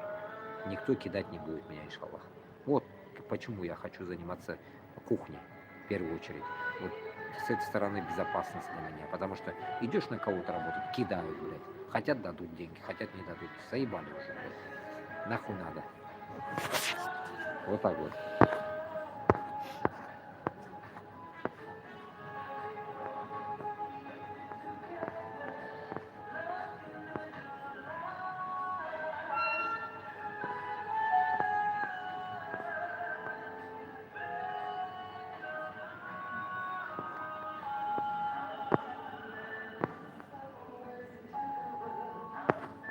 Так, сейчас я дочитаю, где-то я остановился.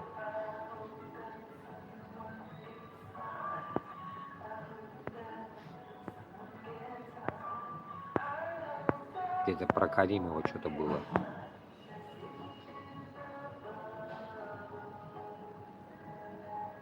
Там вам курьер сегодня должен был хлорку привезти, 300 литров, была доставка.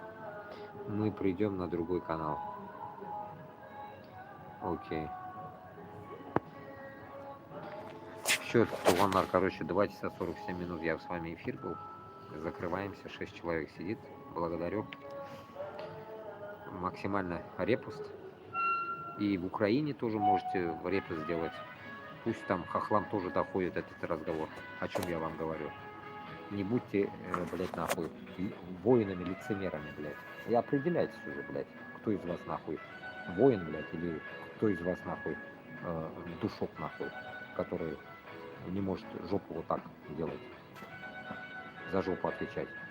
Так что давайте учимся, все учимся отвечать за жопу. Вот так вот. Я себя уже воспитал отвечать за жопу. Вот поэтому я и отвечаю вам на мои вопросы и ответы. Вам рассказываю о своей жизни. Бред сумасшедшего? Нет, это не бред, это реальность. Пойми. В бреду это вы живете в России. В бреду, блядь, путинского режима, блядь.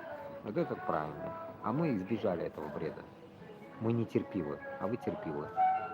Так что вот так вот. Мы, как говорится, делаем сабр ради Аллаха, но не ради Путлера. Вот и все, разница в чем. Понимаете? Наше дело терпеть эту землю, какая она будет, тяжелая, легкая и так далее. Но не терпеть нахуй всяких этих ебучих диктаторов в виде Путина и так далее. Нам нахуй не нужны. Вот и все. Так что будьте хозяевами своей жизни, а не над вами, чтобы рулили. Будьте свободны. Давайте, Башкортостан и Татарстан, Ичкерия, Дагестан, все будут, иншаллах, свободные. Алга, Кавказ, Урал и Саха. Всем примерно, всем касается. Рядом тоже всем. Примерно я сказал вам. Всем бороться, не останавливаться. Мы все равно снесем этот ебучий режим московский, и мы вернемся на свои земли, живы или не живы, но все равно мы туда вернемся ради Аллаха, рано или поздно. Мы, если даже мы уйдем в этой жизни здесь, то наши рухи его вернутся, иншаллах, на башқұрт һәм татар жерлеріне қайтабыз, Алла берсе. Давайте, туғандар, исән сау, будем прощаться, короче, это, спокойной ночи, рубит меня уже, поспим, короче, до обеда поспим, нихуй делать все равно. Так что давайте, это насчет,